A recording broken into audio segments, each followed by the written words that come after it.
So how do you reconcile that with the notion that many Rishonim talk about is that Lasi Lavo, whenever it's going to happen, is that there's going to be that there's going to be no more death. Now, when is that going to happen? There's the machlokas, when it's going to happen. So how do we understand that at that time, what about all the Torah that revolve around death? Let's say kvura, velos. How do we understand all that? Yes, so the question is that one of the Yud Gimel Ikrim of the Rambam is that the Torah will never be changed. Every mitzvah is eternal. So the problem's going to be that once there is techiyas hameisim, once there's resurrection of the dead, no one's going to die anymore. So if nobody's going to die, so all of the commandments of the Torah that apply to death are not going to be operative, so aren't you mevatel the mitzvahs of the Torah? So I'll give you two answers for that. Answer number one is that the Rambam's own definition of techiyas hameisim, which is idiosyncratic, but that's the Rambam's own definition, is that techiyas hameisim, they will die again. It's a temporary thing. All right, so the Rambam l'shitaso is actually not a kasha.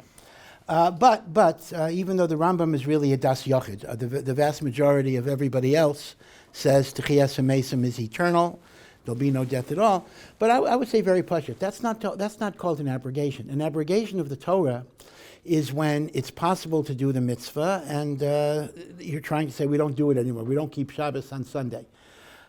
If the reason why we don't do a mitzvah is because the mitzias isn't there to be mechayev the mitzvah, that's not called being mevatel. That's not called a nullification of a mitzvah. That simply means the condition for the mitzvah is not going to be present. So I think there's a very big difference between saying, you no longer have to keep Shabbos on Saturday, keep it on Sunday, which is abrogating, versus people aren't going to die, so there'll be no mitzvah of burial. That's not a nullification. I also want to give you a third answer. The third answer is the Maral brings that the Rambam's ikar only applies to the world before resurrection. Resurrection is called a new world, and therefore there are new rules. And it might even be that the mitzvahs of the Torah themselves may change. If you remember, we talked about this, in Maseches Nida, there actually is a machlokas, will the mitzvahs apply by techiyas hameisim? And Maral says that is not a stira to the Rambam's zikr, because the olam ha-techiyah is like a new world, and therefore the Rambam's rule does not apply to the techiyas hameisim stage. So you have three answers for that question. Yeah. What did Levi, son of Yaakov Avinu, do in his lifetime to merit having such an illustrious descendant? Yeah, what did Levi, right? Obviously, Shevet Levi is a very special tribe. Leviim, Kohanim come from there. Shevet Levi were the primary teachers of Am Yisrael. In Mitzrayim, they certainly distinguished themselves. All of the tribes worshipped Avodah Zarah except for Shevet Levi. All of the tribes did not practice bris milah until the Korban Pesach, except for Shevet Levi. So Shevet Levi certainly had great distinctions. But if we go back to the Chumash, like, what did Levi as a person do that was so great? Well, the only event that is recorded is his participation with Shimon in the massacre of Shechem, and I don't think that goes to Levi's great credit either. That was something Yaakov did not like, and in fact he kind of combined Shimon and Levi in a criticism. Although, well, that's the pashtus of the Chumash. So the answer is, I mean, it's not really an answer. The answer basically is that there's a lot of detail we're not given, meaning sometimes you got to reconstruct biography in hindsight rather than foresight, meaning, the old expression, the apple doesn't fall far from the tree, it's a Yiddish expression. The concept is, I look at the descendants and I see there must have been something right in the shirish. But you can't really identify. There's a lot of things that way. For example, let me mention another example, which is just an analogy. Esav is described by Chazal as this horrendous, evil, maniacal guy. If I read the Chumash, I don't see in particular that Esav is such a bad person. Esav was wronged, and Esav was upset, and Esav made up with Yaakov. I mean, that's what the story says. It doesn't say, that Esav did anything, right? So there's a lot for which we need the Torah Shebaal Peh that we don't automatically see from the Torah Shebichsav. So that might be an example of that as well. Yeah. Here's ascended. There's a conservative synagogue in New York City area that has a catering hall / wedding venue attached to it. Is one allowed to make a wedding there if the conservative synagogue will receive revenue from the booking? Is it different for someone just attending as a guest or someone else as hosting? Yeah, that's a very interesting question. Again, I was asked to repeat the question. That's why I'm repeating it in case you're wondering. The question is conservative synagogue. They have a catering hall. I'm assuming the catering hall is under Orthodox hashgacha. Otherwise, there would be no question. But let's assume the kashrus is 100%. But obviously, the conservative synagogue is making money from this. That's why they're operating it. So whenever you book an event, you are, in a sense, paying the conservative synagogue, which it can use in various ways, some of which might be kosher ways, some of it might be non-kosher ways. So there are two questions here. Number one, am I allowed to book the event? Number two, am I allowed just to be a guest if I'm invited? So the second question, let me answer, is a simpler answer. The simple answer is you can be a guest simply because the halacha that you don't enter a church or an invalid synagogue, conservative reform, only applies to the sanctuary itself. And it's clear I'm allowed to enter, the catering hall if it's kosher and the like. So there's no particular isser. In fact, even in a church, if you had a church that had a kosher catering hall for whatever reason, I could go to the catering hall. There's no marasayan, there's no appearance problem when you're going to a sanctuary, when you're not going to the sanctuary. So that's the answer to that one. The first one part of the question, though, is a more difficult question because if you're booking the hall, that actually means that you're giving money to a conservative synagogue. Would that be permitted? Are you strengthening the sins that are committed and the like? It is a good question. I would think it is better to avoid it, but I don't think it would be usher al pi din, simply because even within a conservative synagogue, there are activities that we would consider to be legitimate. They may have a charity fund. They may have a library that has books that are kosher books. So you don't have to assume that your money is specifically going to bad things. It's interesting. The other day, talk about library. First of all, it is true. The JTS, Jewish Theological Seminary, does have one of the greatest Jewish libraries of Svarim in the world, and religious people do go there because they can get books Svarim that they could not get otherwise. And even here, on not on King George, on Melech David HaMelech Street, there is, maybe I shouldn't tell you, you should know where it is, but Hebrew Union College, which is the Reform Seminary. Their main school is in Cincinnati, but they have a branch in Jerusalem, Hebrew Union College. And they also happen to have, I've never been, I have to clear myself, I have never been in the building at all. But it's interesting that when I go by, I'm on a bus or something, I sometimes see Haredim coming out of Hebrew Union College. Now, what is a Haredi doing in Hebrew Union College? Well, that's a good question, actually. What are they doing there? But the answer is they're using the library. Is that a proper thing to do? I don't know. But the point I'm making is that even conservative and reform do things that are considered to be okay. So you can assume that your money will be going to those activities. And you don't have to assume that you're strengthening Avera. So I would say it's better to avoid it, but I don't think it's usher mi'ikar hadin. In terms of being a guest, for sure it's going to be mutter. Yeah. So when the Chofetz Chaim says that when somebody listens to lashon hara, it's worse than when they say lashon hara. Therefore, why didn't Aaron HaKohen get tzaraas alongside with Miriam? Yeah, so that's an interesting question. The Chofetz Chaim, we know that the issur of lashon hara is both to speak lashon hara and to listen to it if you accept it as true, and the like. And the Chofetz Chaim, so both of them are forbidden, that's for sure. And the Chofetz Chaim says the issur of listening might even be worse. Again, it's an interesting question. Why would it be worse? One of the reasons why it's worse is because the one who speaks might be seized by an uncontrollable anger or whatever it is, so he kind of has an extenuating circumstance, which Hashem takes into account. The guy who listens is simply enjoying the scenario and doesn't necessarily have that same mitigating circumstance. So the question becomes, Miriam is speaking the lashon hara, and Aaron is listening and apparently agreeing to the lashon hara, and yet Miriam is the one, I'm just repeating a question, Miriam is the one that was punished, and Aaron is not punished. So the question is, what do you mean? Aaron's sin should be worse than Miriam because Aaron is the Somayach and Miriam is the active midaberet, right? That's a very, very good question. But the truth of the matter is, the Midrashim say, ben kach uben kach, Aaron should have gotten punished, because even without the Chafetz Chaim, Aaron was committing an avera of listening. So why wasn't he? In other words, the kasha would be, you're making the question stronger, but you'd have the question even without the Chafetz Chaim. Why didn't Aaron get punished? So the Midrashim say that Aaron was the Kohen Gadol. Number one, if Aaron would be Tameh, Aaron would not be able to do the Avodah in the Beis HaMikdash. So there was a reason why Aaron got a pass, the covet of Aaron, and the need for him to maintain his position meant that he would be punished indirectly by seeing what happened to Miriam.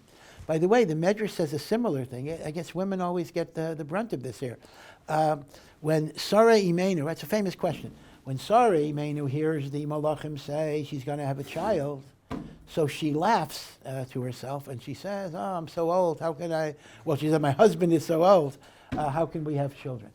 And the angels say to Avram, why is Sarah laughing? She gets criticized. Does she deny that Hashem could give her a child? Now the Meforshim all ask a kasha. When Hashem tells Avram in the parsha before, in Lech Lecha, that Sarah's going to have a child, he laughs. So how come he doesn't get criticized for his laughing? So there are many, many answers. I mean, one answer is he was laughing out of joy, she was laughing out of skepticism. You could laugh for two reasons, either because you're so happy or because, it's never going to happen. So the laughter was different. But the Medrash actually says Hashem was giving Musar to Avraham. But als covet of Avraham, he just talked about Sarah. Why is Sarah laughing? And Avraham should understand that he shouldn't have laughed either. The Medrash says that. So it's like the woman takes the blame, so to speak, for what the husband did also. You have a similar idea with Aaron and Miriam. Yeah. Here's a send-in. If one has a relative of very limited means who needs a new vehicle for work, shopping, and the like, is it permitted to help them with the purchase of such a vehicle if you know they will drive it on Shabbos? Wow, that's a very, very interesting question. Somebody needs a car, and they genuinely need it. They're not just doing it for recreational driving, but you're going to give them a vehicle that they will drive on Shabbos. So the question is, should you give them a vehicle, or should you say, hey, I'm not going to be a facilitator of driving on Shabbos? So really, it kind of depends on what the alternative is. In other words, let's assume you take the position, I'm not going to give you a car. You just don't do it. So if the pshat is, he's going to get the car anyway, one way or the other, but not from you, but from somebody else. So technically, you're not over, right? The sin that would be involved here is lifnei iver, lo sitei michshol. Do not put a stumbling block in front of a blind person, which Chazal understand to mean, don't cause somebody to sin. Now, there's a very, very important rule in lifnei iver, that the issur of lifnei iver is only if without you they couldn't do the sin. But if they could do the sin even without you, then you're furnishing them the avera is not a lifnei iver because they could do it anyway.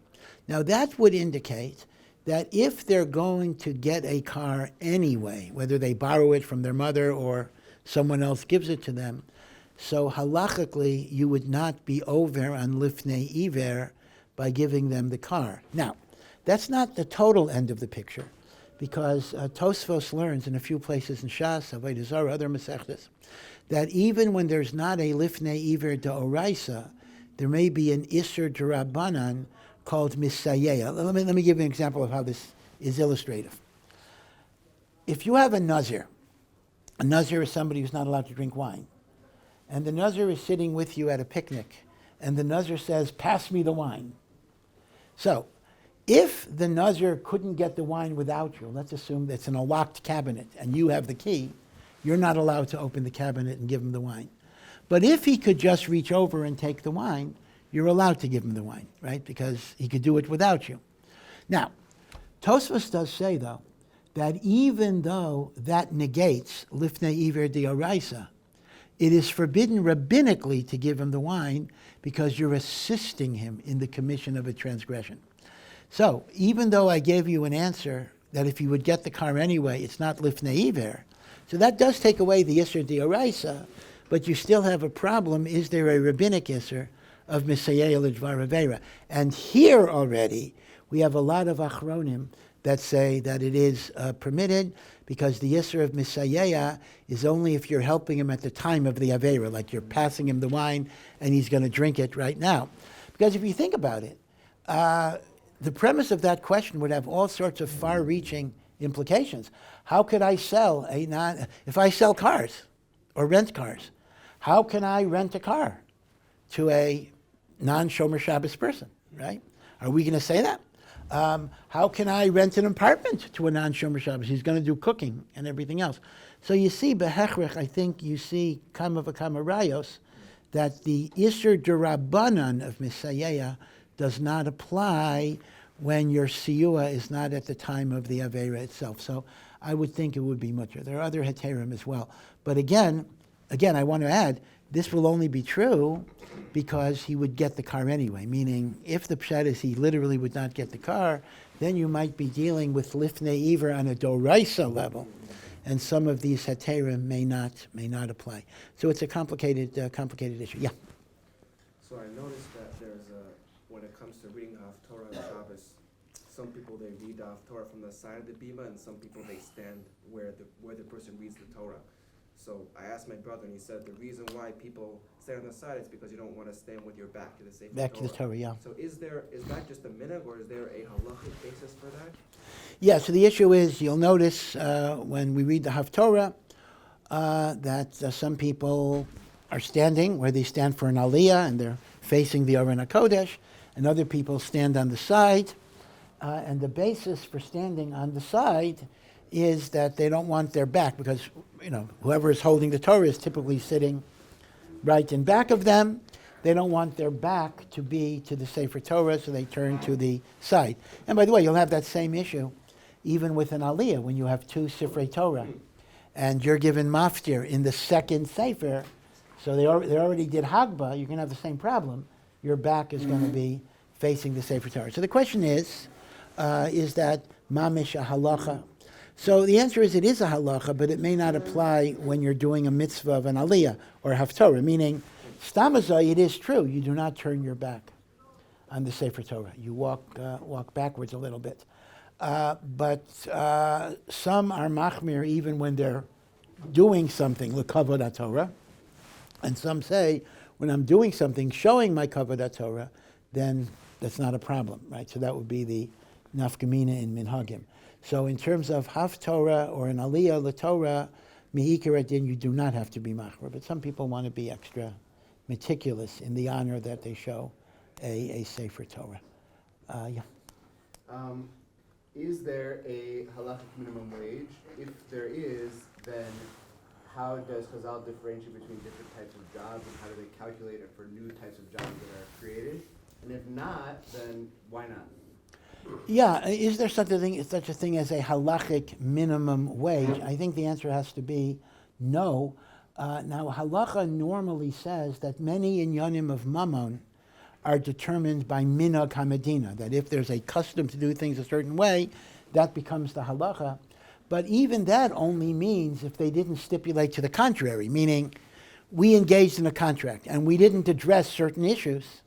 So the gap filling is the minhag of the Medina. So if I hired you and I didn't say what I was paying you, so the minimum wage would be read into the contract because that's the minhag. It's the minhag because it's the law, but memela, it becomes the minhag.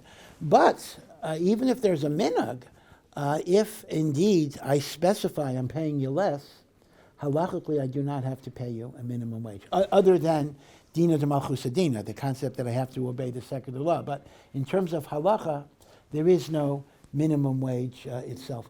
Because once again, The Torah basically is very free enterprise in a lot of things. Now, there are certain things you can't do. The Torah does not permit agreements to pay interest unless you have a heteriska. The Torah does not permit circumventing, halachic restrictions. But in terms of how much you have to pay for work, there absolutely is not a minimum wage. It's left to the negotiation of the parties. By the way, you're kind of behind the times here. You take minimum wage. Now, in the United States, the movement, although it's not totally legalized yet, is for what is called a living wage, meaning that you should be obligated to pay like a standard average wage, which is much higher than minimum wage, because people are saying you can't live on minimum wage. But the counter-argument is that minimum wage is why teenagers get hired for all sorts of work. And that gets them into a job market, meaning if you're going to put the wage to be at a very high level, I'm certainly not going to hire inexperienced people to work for a high wage. So it's an interesting idea that sometimes when everyone thinks, you make the wages higher, you're going to benefit the workforce.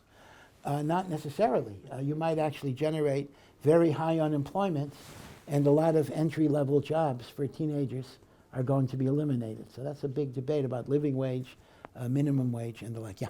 Here's another send-in. There's a clothing store that gives medical professionals a discount. The program explicitly allows you to use the discount for immediate family members.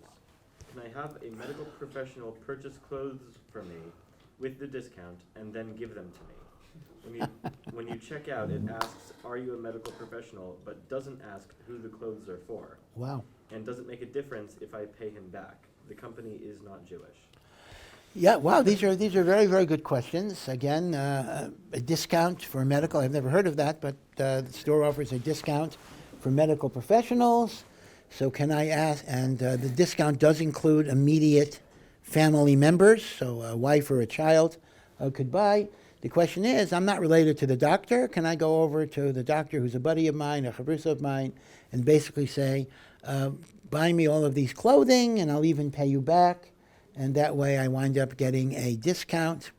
Now, in the question, the person didn't have to lie because they do ask you, are you a medical professional? So if you were to say no, you would lose the discount and you're not allowed to lie. But here, if you are a doctor and you are a medical professional, so you say yes, and they're not asking you who are you buying it for. They're not asking you the question. So there's nothing you've done that's connected the rules. So the question always becomes, there is an isser in halacha called ginevas das, which is theft of the mind. That is deceiving someone, misrepresenting something, creating false impressions. And it mentions that you're not allowed to create false impressions, even in the mind of a Gentile. Even in the case of a goy, you cannot be gonev das. So the question becomes, is this ginevas das? Meaning they set up a system where they want to benefit a certain class of people, namely medical professionals, and they think the assumption would be that they're helping medical professionals. If you're a medical professional, you're buying clothing for people who are not medical professionals, so are you deceiving them? Again, it's an excellent question, but once again, these are sophisticated businesses. Rest assured that they must know that this is going on, because if they would be concerned for it, they would have a follow-up question. Why are you buying the clothes? Why aren't they asking that question? I think to me it's clear they're not asking the question because for whatever business reason they have, they don't care. Meaning they want to build up a clientele. I don't know what they think exactly. Maybe the doctor will refer patients to the store. I'm not sure. It's good advertising.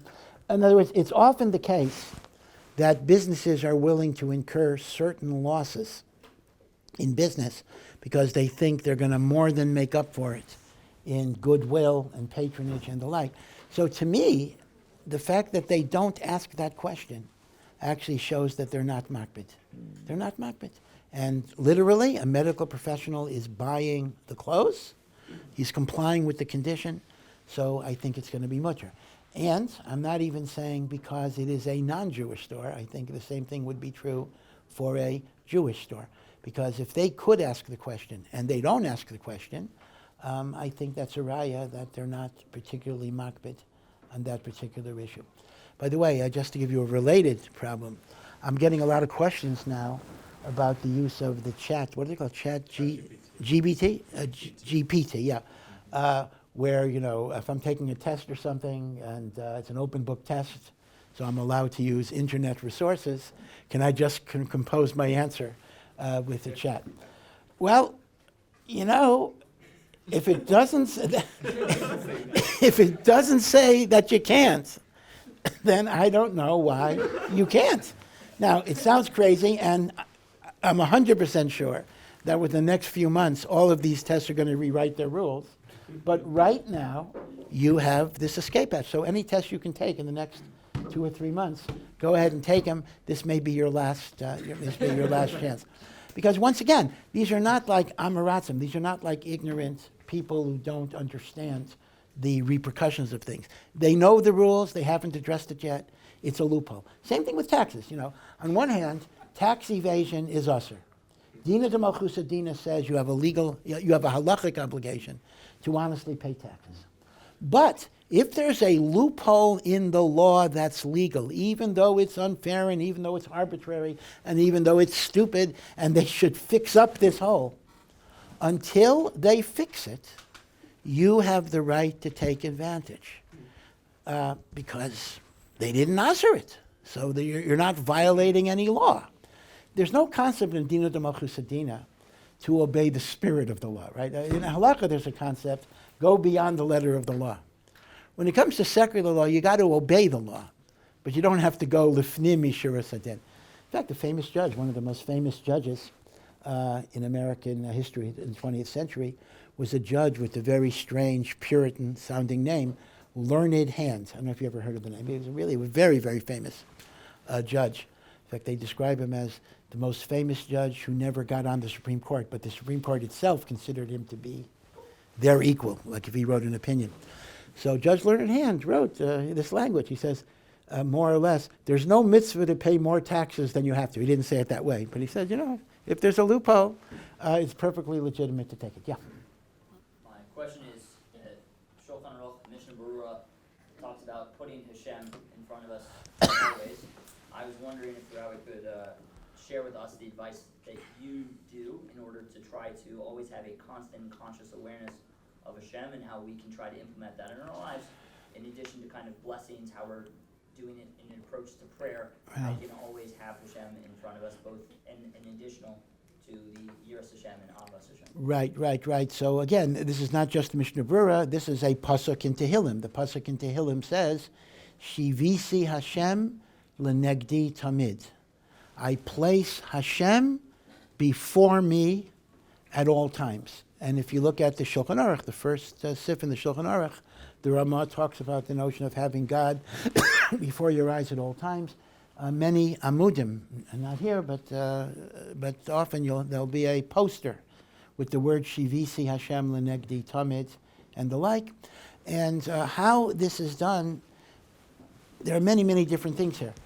Some tzaddikim actually do it in a very visual way. They actually envision, it's like a meditative state, Yud Ke Vav Ke, the Yud and the Hey and the Vav and the Hey, and they visualize these letters that represent divine power. Now that's a little bit of a dangerous thing because you're kind of making an image out of God, but it's not out of God, it's out of the name of God. But that way they have the name of God in their presence all the time. But that's not what the Ramah says. The Ramah, the visualization aspect is Kabbalistic. It's a Kabbalistic meditation of envisioning. They say Rabbi Yeshua Leib Diskin used to write the Shem Hashem in the air. He'd be constantly writing the Shem of Hashem and kind of view it in that way.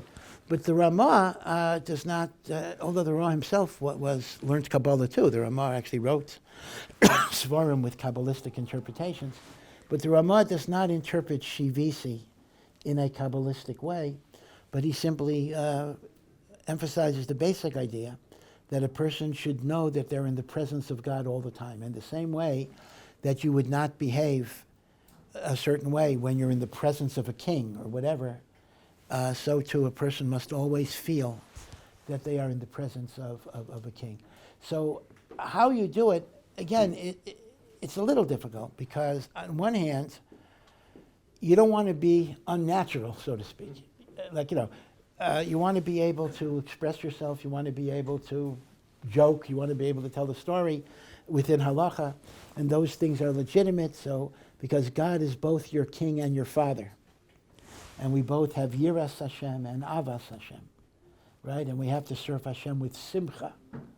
But David HaMelech encapsulated the paradox in 2 words, V'gilu birada, rejoice and trembling. Rejoice and tremble at the same time. So I think, the way one does it, the way most of us will do it, is a relatively simpler way than the visualizations. And that is, just have a sense that Hashem is with you. You're in His presence. He loves you, but you have to behave with proper respect, proper derech eretz, and to follow His mitzvos all the time. I mean, that's the basic idea. Now, if the visualization helps you, then that's what the Mekubalim have told us we can do. So I'm not telling people not to do it, but it depends on a person's madrega, whether this would work for them or not. Rabbi Kaplan, as probably most of you know, wrote 3 books on Jewish meditation. Three whole books. He wrote Jewish Meditation was the first one, and the second one was Meditation and the Bible, and the third one is Meditation and the Kabbalah, which is the most advanced book. And since then, there have been some very excellent, more recent books on Jewish meditation. I'm talking about written from an Orthodox standpoint. A rabbi in London, or in England, wrote, I think it's called The Eye of a Needle or something, but it's a very, very, very good book on meditation. And Rabbi Kaplan talked about the dangers of Kabbalistic meditation, that when the neshama kind of connects to Hashem, you can experience an out-of-body experience where your soul leaves your body. Now, what's dangerous is when your soul leaves your body out of ecstasy to be united with God, it may not want to come back. So from an external perspective, that's called dying. I mean, basically, you're dead. I mean, your body is dead. I mean, your soul is not dead. But, your body and your soul are no longer connected. Right? That's called death and the like. And assuming you want to avoid that, so Rabbi Kaplan talked about it. In fact, it was almost funny. He said, you need a buddy. You need a meditation buddy. Just like they tell you when you go swimming in an isolated place, you shouldn't go by yourself. There should be somebody there in case you hit your head on a rock or whatever it is. He said, you need a meditation buddy who can see that if you're getting too far, I'll give you a slap and you'll say, thanks, I needed that, a type of thing. And I'll tell you what, again, maybe I'm totally out of line. I mean, Rabbi Kaplan died young. My totally uneducated, maybe outrageous speculation, and I'll admit I have no idea, is I think maybe something like that happens, kind of deep Kabbalistic meditations. And that is why, indeed, there is a history of the great Mekubalim dying very young. Rav Moshe Cordovera was nifter at 48. The Arizal was nifter at 39. And part of it is because when your neshama is touching HaKadosh Baruch Hu, so to speak, it is such an intense feeling that it no longer wants to be contained in the guf, because the guf is like a mechitza. The guf is like a wall of separation, and you've reached a level where you can't live with separations anymore, and that can be very, very dangerous. Yeah. Here's another send-in. Many times halacha sfarim will say a halacha and then say those that are machmir are called praiseworthy. If on my own I choose to extend this chumrah even further, will I receive even more of a reward? For example, keeping only the strictest hechsher versus never eating meat. Yeah.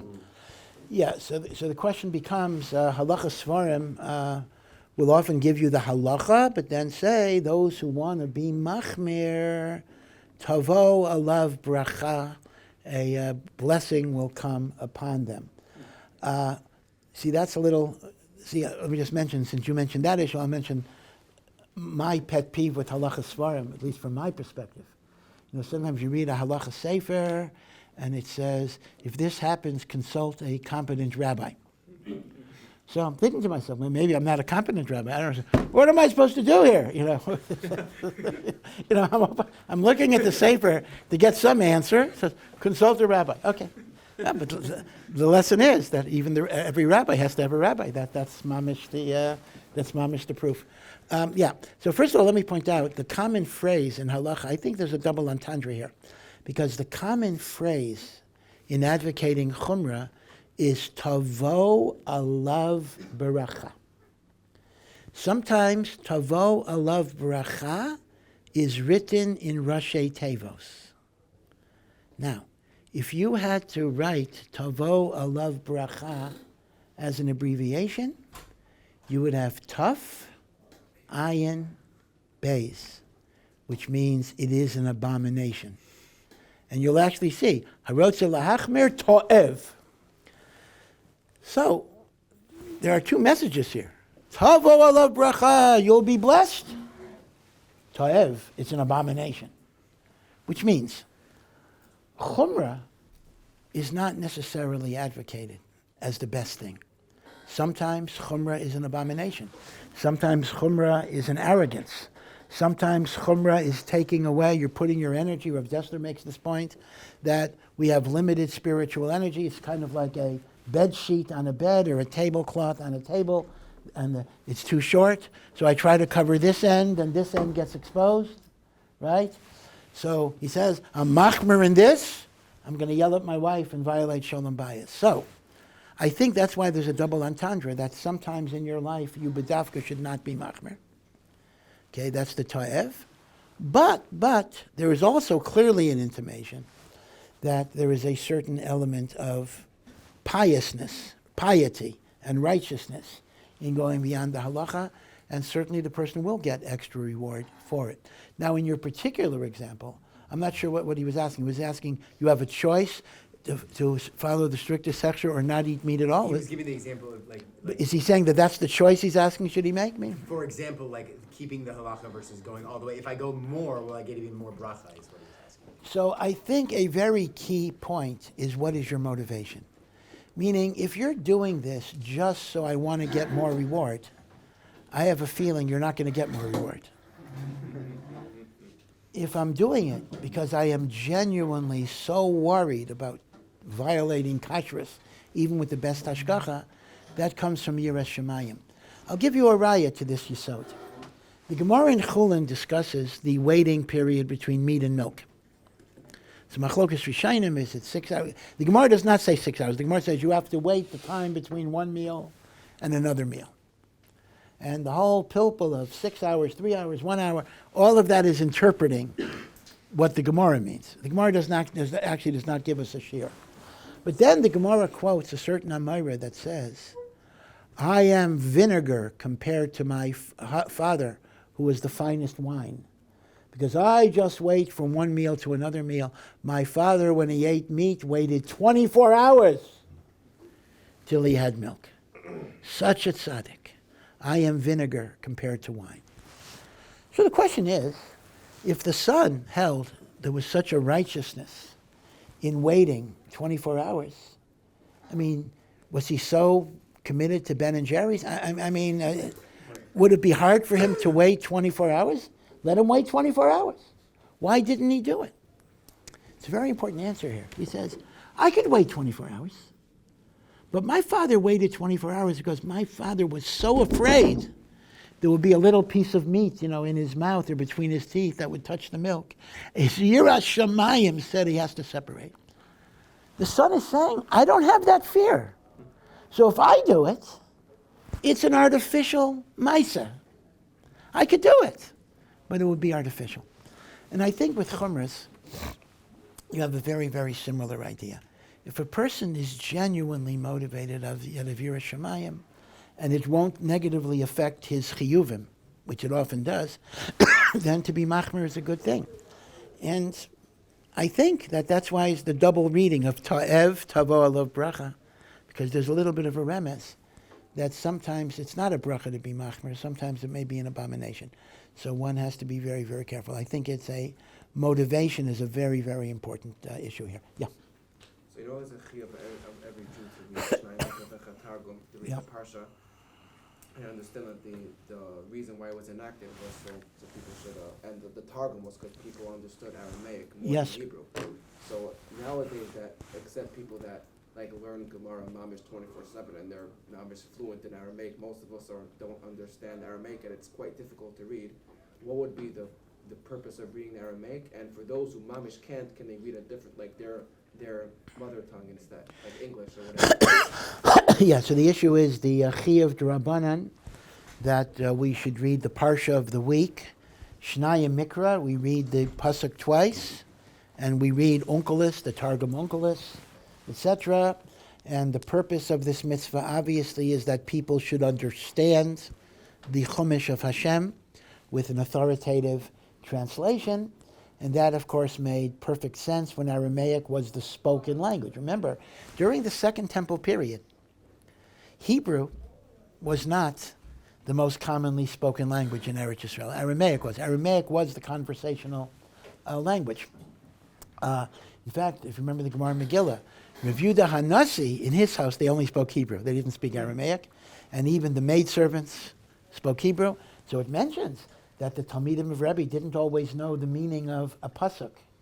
And they would ask Rebbe's shifcha, the maidservant, for the meaning of Hebrew words, because Hebrew was, lashon HaKodesh, was the only language that was spoken, but most people were Aramaic. That's why, Shnai Mikra v'echad targum, and that's why, indeed, even during Kriyas HaTorah itself, there used to be a maturgaman, someone who would translate the pasuk in Aramaic after every pasuk. So Torah reading would have been much longer in those days. So the question becomes, Aramaic is not our spoken language today. And in fact, most of the time, we understand the Hebrew more than we understand the Onkelos. So instead of using Onkelos to understand the Hebrew, what does this Aramaic word mean? Oh yeah, the Hebrew word says this, so therefore, right? It's like phylacteries, right? The translation, even in English, right? You have to have phylacteries. What are phylacteries? Oh, tefillin. Okay, I got it. All right, and the like. So the thing is, so bisman hazeh. So the question is a very good question. We still have a chiyuv of shnai mikra v'echad targum, but does it make sense that you have to read with Onkelos? So again, it is a machlokas. There are those that say that the best way to be yotzei the mitzvah is with a translation in the language that you understand, as long as it's an authoritative translation that follows the Torah Shebaal Peh, or at least does not deviate from the Torah Shebaal Peh. So I would not use Sefaria's gender-neutral translation, but something like the Art Scroll, or Rav Aryeh Kaplan wrote the Living Torah, or the Chabad translations. Those would be fine. On the other hand, there is another shita that does say that Onkelos does have a special sanctity. It is said that it represents a tradition from Sinai. It's not clear what that means, because it's not that Onkelos received from Sinai, but rather his translation is the original sacred understanding of the Torah. And now, I should say, you can now have the best of both worlds, because they have Svarim. Art Scroll has a sefer, others have done it as well, in which they actually translate the Onkelos. It's very, very interesting. So you can actually read the Onkelos and see what the Onkelos means, and then read it back into the Chumash. So it is a machlokas. Now I do tell people the halacha, if they have limited time and they can't do translation and Onkelos, that a translation is probably better than just doing Onkelos, simply because the purpose of this mitzvah is that they should understand the Chumash. So I think that's true, but on the other hand, if it's possible for you to read Onkelos, there would be a special inyan in Onkelos. All the way in the back, yeah. Could the rest please discuss whether or not clapping on Shabbos is what they... Clapping, you said? Clapping on Shabbos. Yeah, so the issue is clapping on Shabbos. So once again, the source of this is a Mishnah. The Mishnah in Maseches Beah goes through certain activities that are asur mishum shavus. Shavus means rabbinic. They're not malachos. And it mentions dancing, and it mentions clapping, etc. And the reason this is asur is because since they're connected with producing music and playing a musical instrument is usher on Shabbos because maybe you'll fix it. So even though it's getting it's being stretched out, don't dance lest you play an instrument, which is also not usher, lest you fix the instrument, which is making kli, and that is usher. So if I read the Mishnah literally, no dancing, no clapping. and yet, as anyone in Har Somayach knows, and other places, we commonly do dance on Shabbos, and we commonly clap on Shabbos. And the question is, is there a heter? So the emes is some people are machmir. Some people are machmir, and I cannot just say it's a davar pashut that it's mutter. But there are bases to permit, and there are two different bases. Some say as long as you do it with a shinoi, it is permitted. That's the source of this, this type of clapping, the back of your head type of clapping, because the chachamim were not gozer if you do it derech shinoi. Others are even more makel, and they say that the only thing that was prohibited is what you might call professional kind of drumming, or that would take a professional. So it's similar. You can clap like they do in a cappella sometimes, very kind of skillful clapping, rhythmic clapping. That is resembling playing a drum.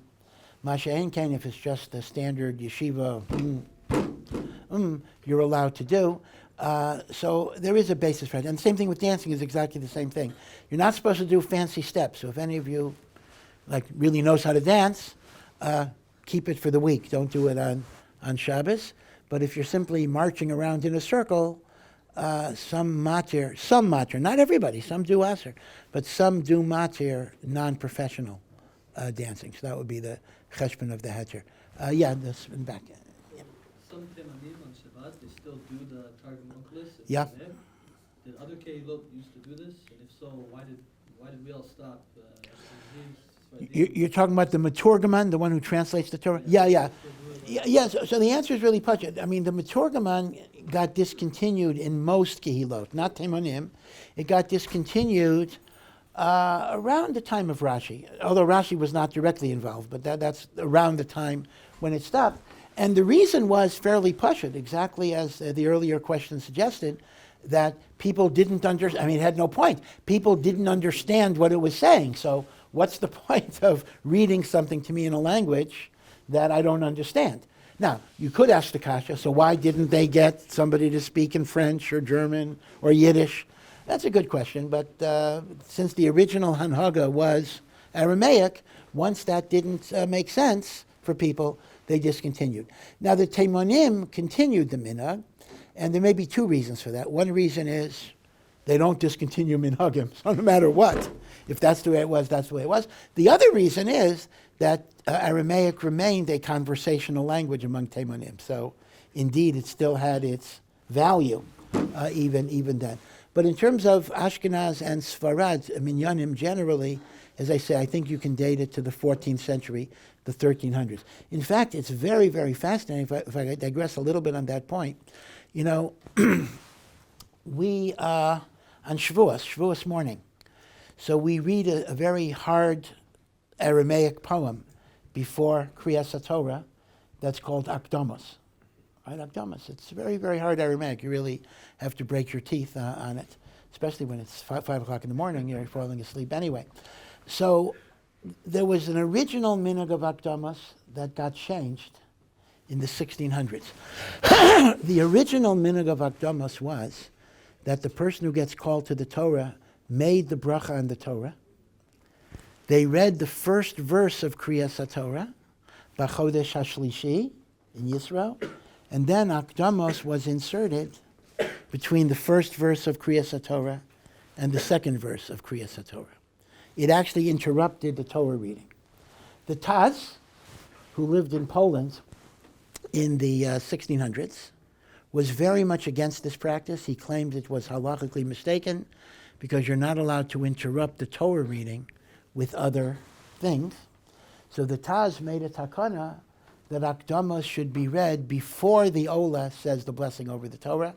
And since then, that's been the custom in Klal Yisrael for Ashkenazim. Sephardim don't read Akdamos anyway, but for Ashkenazim, and that's why you'll notice that Akdamos was read before the Aliyah, not afterwards.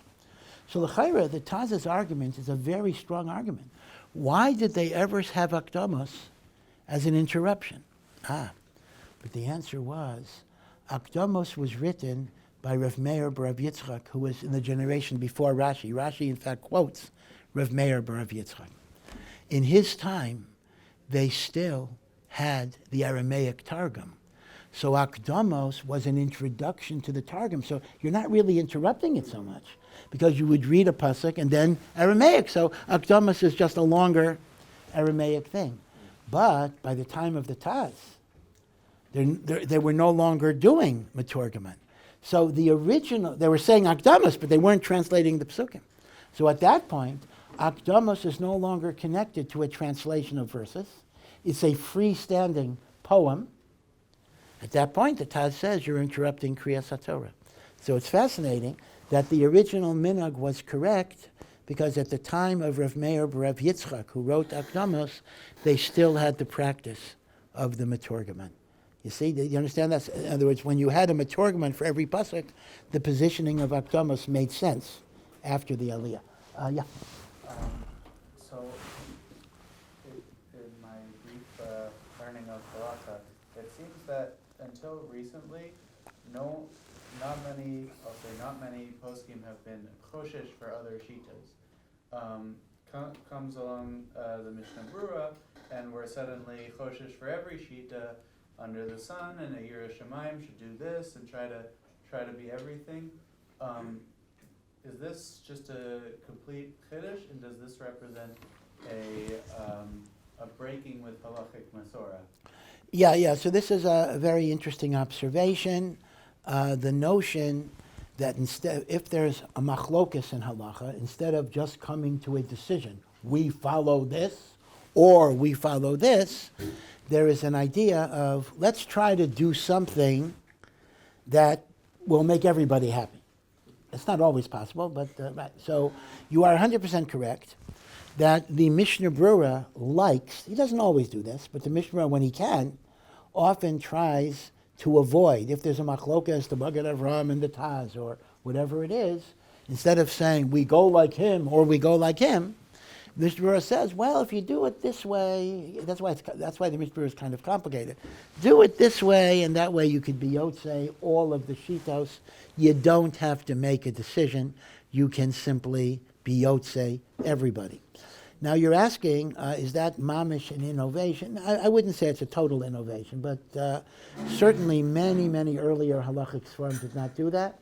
And in fact, this is one of the differences between the Aruch HaShulchan and the Mishnah Berurah. I think we've talked about this before. The Aruch HaShulchan, Rabbi Chiel Michal Halevi Epstein, the Rav of Nevardik, wrote this huge, beautiful set of svarim called the Aruch HaShulchan. The Aruch HaShulchan on one level is much more, by the way, there's a famous joke about the Aruch HaShulchan. This was during the Haskalah. And the Haskalah didn't like rabbinic literature. They were hoping that they'd run out of svarim. So the joke used to be, eventually they're going to use up all the titles that are available for svarim, and then Baruch Hashem, there'll be no more svarim. So then comes the Aruch HaShulchan, say, oh no, all they're going to do is reverse the old titles. Shulchan Aruch, Aruch HaShulchan. They're going to double the svarim level and the like. But the Aruch HaShulchan is much more comprehensive than the Mishnah Berurah, because the Mishnah Berurah is only on Orach Chaim, 1/4 of the Shulchan Aruch. The Aruch HaShulchan is on all of the Shulchan Aruch, Choshen Mishpat, and not only on that, but there's something called Aruch HaShulchan HaAsid, which has Zerayim and Kodshim and Tara. So the Aruch HaShulchan really wrote on everything. In a standard set of Aruch HaShulchan, you don't have Aruch HaShulchan HaAsid. That has to be purchased separately, but that's there. By the way, there may it that I think Rav Meir Bar Ilan says that he saw the Ksav Yad of the Aruch HaShulchan, the actual manuscript. There was not a single cross-out in the manuscript. He just wrote in a perfect condition. That's how it was printed. He used to, Nevardik was a small town, and he was offered, Aruch HaShulchan was one of the greatest poskim, maybe the Gadol Hador in Psak Halacha, and he was offered all sorts of rabbinic positions in the biggest kehilos. He didn't want to take it, because in Nevardik he was able to spend most of the day writing these svarim. He had some business in the morning with the kehila, and then He locked himself up. All he had in his room was a Shas, a Rambam, a Shulchan Aruch, and a Torah, which you might call the basic halachic library, and he wrote the Aruch HaShulchan with those 4 sets of books, just without even crossing out anything. Now, one of the differences between the Aruch HaShulchan and the Mishnah Berurah is the Aruch HaShulchan was not afraid to paskin. If there's a machlokas, Magen Avram and the Taz, the Aruch HaShulchan will say, Magen Avram right, Taz wrong, do like the Magen Avram. And he did not feel a hechrich to give you a way to be yotzei like all of the deyas, because the Aruch HaShulchan was machriya. See, this is a little different than the common statement. The common statement you're going to hear is, Aruch HaShulchan is always mekel. Right? He has a reputation for being mekel. That's not really true. The Aruch HaShulchan is always machriya, which often means he'll be mekel, because he's not saying you got to be yotzei all the deyas. But sometimes he's machriya to be machmir. Now, it's not always the case that he is more lenient than the Mishnah Berurah, although in many cases he is. But the Aruch HaShulchan is machriya, the Chafetz Chaim not. Now, it's been said, again, I've said this many times, if I don't say it now, I'm going to get a letter. Why didn't I say it? So I'll say it again, that in Europe before World War II, in the yeshiva world, the Aruch HaShulchan was regarded as the more authoritative halachic source than the Mishnah Berurah, and the Mishnah Berurah became the acknowledged halachic source only after World War II, primarily due to the influence of Rav Aaron Kotler and the Chazon Ish, because they felt that we needed more yiras shamayim, we needed to be stricter to build up Torah after the Holocaust. I mean, I've said this many times, but if I wouldn't say it now, people say, well, why didn't you mention this? Okay, Beseder. So it's been said that the Aruch HaShulchan was the posek hador and the Chafetz Chaim was the tzaddik hador. And the Mishnah Berurah was written from the perspective of a tzaddik, and the Aruch HaShulchan was written from the perspective of a posek.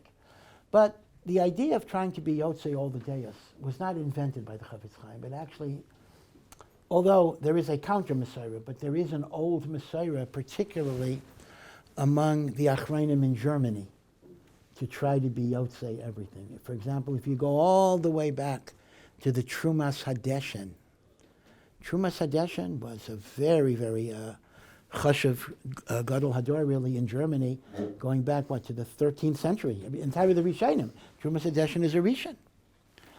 You find this kind of idea. We want to do everything to be yotzei all of the deyas, and it was based on a judgment. As we become niskatnu, as we become spiritually inferior, we're no longer in a position to be able to decide. So that was a theme very much among Ashkenazic poskim. Svardim less. It's like Svardim we're less. This notion that we're so inferior we can't decide, you'll find much more among Ashkenazim than among Svardim. Yeah. Also, 2 quick questions on this week's parsha. Question number 1 is, the Gemara Megillah says that we learned that a minyan is 10 people from this week's parsha. Yep. Yep. Yep. I was wondering as to why would we learn specifically from the Meraglim as like a pretty bad group of people that a group has to be 10 people. Question number 2 is that this week's parsha speaks about, Kosh Baruch Hu says that that there were 10 nisyonos that Bnei Yisrael Manasseh Kosh Baruch Hu, and the Gemara in Erchin lists what they are, and one of them is the nisyon by Maya by Mara.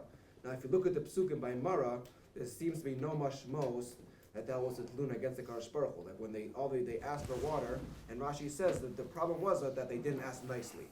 So why would Chazal and initially the pasuk called it a nisyon, especially because they weren't taking the task for that. They got water, and there wasn't anything about let's go back to Mitzrayim. None of that story by Mara. So why would that be considered a sign? Yep. So these are 2 separate kashas. Let's take the first question first. The idea that how do you know that when we sanctify Hashem with special prayers or even giving our life for Kiddush Hashem, the concept is you need a minyan for that, because it says by the Meraglim that they are called Eidah Hara'ah, the evil congregation, Eidah, and we know that there were 10 evil spies, because Yeshua and Kalev were righteous, and it says, by sanctifying Hashem, I will be sanctified b'toch adas, in the Eda of Bnei Yisrael. So just like Eda by Meraglim is 10, so the Eda to sanctify Hashem's name is 10. So the question is, why would we learn from the Meraglim, who are, bad guys, or they became bad at least, what we need for a minion? So the answer would be on that's actually what's going on here. That the notion of sanctifying God by an assembly of 10 is a rectification for the chet of the Meraglim. The chet of the Meraglim was a lack of emunah, a lack of faith in Hashem. So we take that same number that rebelled against Hashem, and we use it to sanctify. In fact, I would say b'derech drush, and I don't have any source for this at all, but I'll say it, and that is, you're going to get the question a lot, why can't women be counted for a minion, right? Why can't women be counted for a minion? Big problem.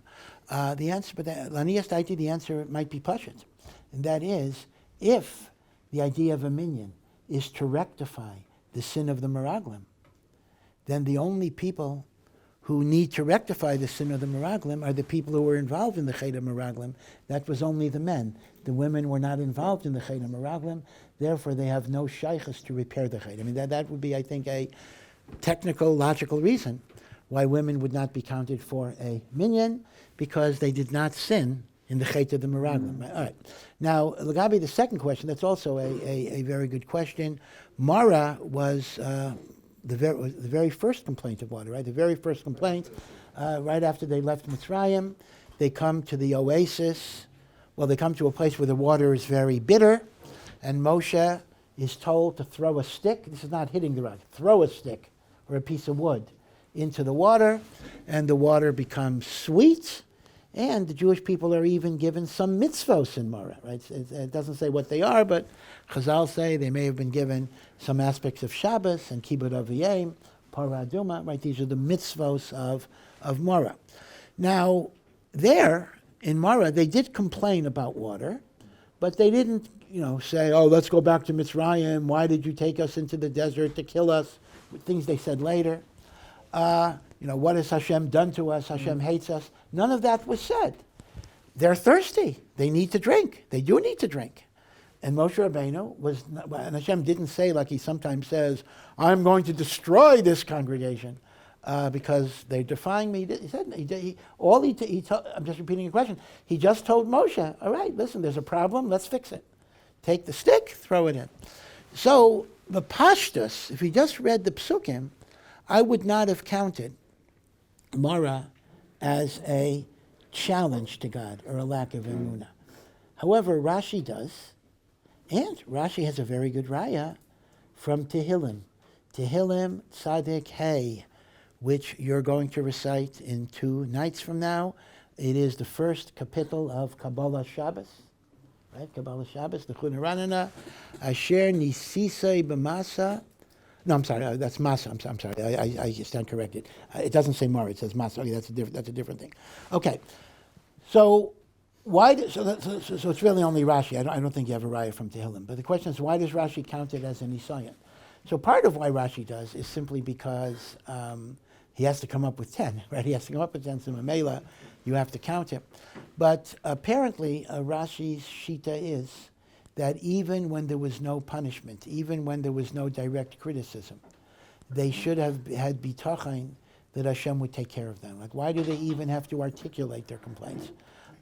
Articulating your complaint implies that your needs are not going to be met, and they should have had emunah that it would have been met. Now, I admit that that's difficult, because on the other hand, are we telling a person not to daven to God because God knows? But the answer is, there's a difference between complaining and davening. If they would have davened to Hashem, that's fine. If they're complaining to Moshe, it's mashma that there's some discontent. So you're right, there is a chiddush in Rashi, because the pasuk does not indicate there was a punishment, and the pasuk does not indicate they used lashon that was totally improper, but as Rashi says, they didn't ask in the best way, so that's enough to be considered to be a getter of challenging God. Yeah. So I'd say in most family dynamics, like with husband and wife, usually the man is like the breadwinner and supporting the family, and the wife is usually the one raising the family. There are many family dynamics where it's the opposite, where the woman is the one who has a very prestigious job and is the one making a lot of money, and the husband is in exactly that same situation. So my question Well, is, welcome to Israel. I mean, welcome to Israel. Okay, yeah. So my question is that I know people of both sides that their husbands either are learning, and that's the reason why they aren't providing as much money. But I also know other people who their husbands aren't necessarily the ones who are learning, but just that's how it's set up. That the wife is a lot more educated than the man. And my question is, like, if that's ideal or not. Meaning, should it not be like that? And should a person try to make an initiative to change that if that's his setup? Yeah. This is actually a fairly serious problem psychologically, maybe not halachically totally, because halachically, husband and wife can make whatever arrangement they want to make. But let me just remind you of some basic principles. Under the ksuva, a husband is obligated to support his wife. That is a chiyuv of the ksuva. So there's a chiyuv. Elamai, but the wife can agree to forego that support in exchange for her husband's learning, and even for lesser reasons, but certainly it's possible for a woman to say, your learning is so important to our home that I am willing to be the primary breadwinner. But a husband has to understand that that is by the grace of his wife. She doesn't have to do that. She has the right to say, go to work. But if she's raised to be machshav Torah, she may have that attitude, okay? So that's the first thing that kollel people have to understand. You're there by the grace of God and by the grace of your wife. Your wife is giving you something. She doesn't have to give you, but of course in the hope that overall it'll be for the family. It'll be, it'll build up our home with greater kedusha. That's a very important point, because this really underscores the hakaras hatov that a husband has to have for a wife, because it's not something that's automatically coming to him. That's an important thing to remember. But there are some psychological issues, which again are not necessarily halachic, but they are psychological. And that is, since the Torah does envision, it doesn't require it, but the structure of halacha is that the man is the breadwinner.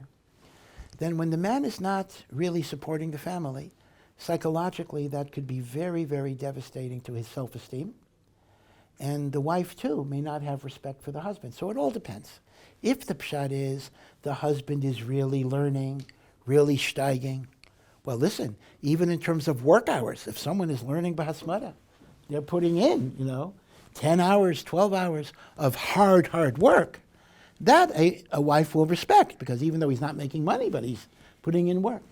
But if you have the situation where he's kind of just hanging around yeshiva, even if he learns a little bit, and his wife is like putting in a real demanding workday, and then she comes and has primary responsibility for the children in the house, what's going to happen is, unfortunately, she may lose respect for him, and he will get depressed and feel like a failure and feel non-productive. This is a major issue. I'm not going to say in a large numbers, but at least a significant minority of cases. This is a major issue in shalom bayis, in the Haredi world. There's a very, very interesting journal that comes out in Hebrew and English, and it's under the hashgacha of Rav Leichter. You've heard of Rav Reuven Leichter, one of the preeminent Balei Musar in Eretz Yisrael. So this is a kosher journal, so to speak. It's under his supervision. It's called Tzarech Ian, and it comes in both Hebrew and English articles. It's online, Hebrew and English articles, and they discuss issues in the Haredi world, such as what should our stance be on the army. They're really very open. They discuss different things. What should our stance be about secular education? Should we push kollel for everybody, or should we encourage people to go to work? It really is a venue of kosher people, so to speak, who think about these issues and debate these issues. There'll be debates. They'll publish, unlike some other journals, they will publish an article that says we ought to encourage more people to work. Then, of course, they'll publish 10 articles attacking that, but they will publish the article. in order to stimulate discussion. So it's a very, very interesting journal, and again, it's under very, very good hashgacha. So one of the issues they discuss is the psychological well-being of couples where the woman is more educated, more skilled, more knowledgeable, and makes more money than her husband. What effect does that have on the dynamics of a marriage? And that's not a pashut thing. So as I say, when the person is really working hard in his learning, I think, besides the fact that Torah itself has all of these segulos, but psychologically it works out well too, because she sees a person who is working very hard, so her respect will be there. But if he's not working that hard in his learning, and she's accomplishing, everything else, there's going to be a real issue of respect. And it's been said many times, although it may be different for people, that a man has a need psychologically to be respected by his wife. If a man is not respected by his wife, okay, maybe you'll call it male ego, whatever it is, but it is a fact of life that if a man is not respected, there will be a lack of shalom bayis in the home. Yeah. Would that be the case also if the woman, let's say, if the man isn't necessarily learning, that would be the same case also? Meaning, if he's just like having a mediocre job, he's taking care more of the family now. I think there's a problem. I think there will usually be a problem. I'm not saying there has to be a problem, and there may be marriages where this works out very, very well, but I think it's a very painful situation for people. Yeah. So there's a positive mitzvah for a Kohen to go and duchen when he's called upon. Yes, essentially. yes. If a Kohen is walking outside and some guy is standing outside saying, "We need a Kohen, we don't have a Kohen for Birkas Kohanim," Yeah. does he have an obligation to go inside? Right, And right, also, right. Is he allowed to leave like his own, like at the kotel, where there's a bunch of minyanim? Is he allowed to leave his own minyan to go do that for another minyan? Yeah. So the question is, right, there's a mitzvah in the Torah. We read it last week, 2 weeks ago, right after Shavuos, the mitzvah of Kohanim blessing the people. The Torah does not say when to do it. That's why here in Eretz Yisrael, or at least Yerushalayim, we do it every day. In Chutz La'aretz, as you know, if you're Ashkenazi, you only do it on Yom Tov. Sephardim do it every day. I'm going to digress a little bit. I'll get to your question. Why they only do it on Yom Tov is a real pella. Every day there's a mitzvah. Why only do it on Yom Tov? The Ramah gives kind of a mysterious reason. The Ramah says the minhag of Ashkenaz is only to do it on Yom Tov because Birkas Kohanim requires that the Kohen be besimcha. Only if a Kohen is in simcha can he be a conduit for a bracha. And in Chutz La'aretz, we're miserable all the time, except on Yom Tov. Even on Shabbos we're miserable. So therefore, we only duchen when the Kohen is besimcha. Very, very schwer reason, because what are you talking about? It's such a subjective reason. I mean, some Kohanim are miserable even on Yom Tov, and many Kohanim might be happy even during the week. I mean, how can you abrogate a mitzvah based on a subjective thing? So it's Yadua that the Vilna Gaon himself, because of this, in Vilna, wanted to be miyaseh Birkas Kohanim every day. Now, this was not in the main shul of Vilna. The Gra did not daven in the main shul of Vilna. He had to get permission to make his own little minyan, and he wanted to do it in his own little minyan, Birkas Kohanim every day, and every time he wanted to start it, the night before the shul burnt down, there was a fire, a siman min hashamayim that Chutz La'aretz does not deserve, at least Ashkenazim and Chutz La'aretz don't deserve Birkas Kohanim every day. But that is why when the Talmidim of the Gra came to Yerushalayim in the 19th century, and they had Sephardim already duchening, they had the ability to establish the minhag. The reason why in the Galil, in Tiberia, they actually, Tzfat, they do not duchen every day, is because the Yishuv in the north were mainly Hasidim, who did not follow the minhagei of Gra, and therefore they made a crazy compromise. They duchen Musaf of Shabbos. Now, the truth is, that's an unknown minhag. I mean, the two minhagim are every day or Yom Tov. Where do you get Musaf of Shabbos? There's no mucker for that, other than this was the compromise the Hasidim made with the Sephardim. The kind of, okay. Now, the question is, if a Kohen doesn't come to shul, he misses Tefillah B'tzibur, but he's not transgressing the obligation of Birkas Kohanim, because the obligation is triggered only if he is called to duchen, meaning once we say Kohanim, the Kohen must come forward or he transgresses his obligation.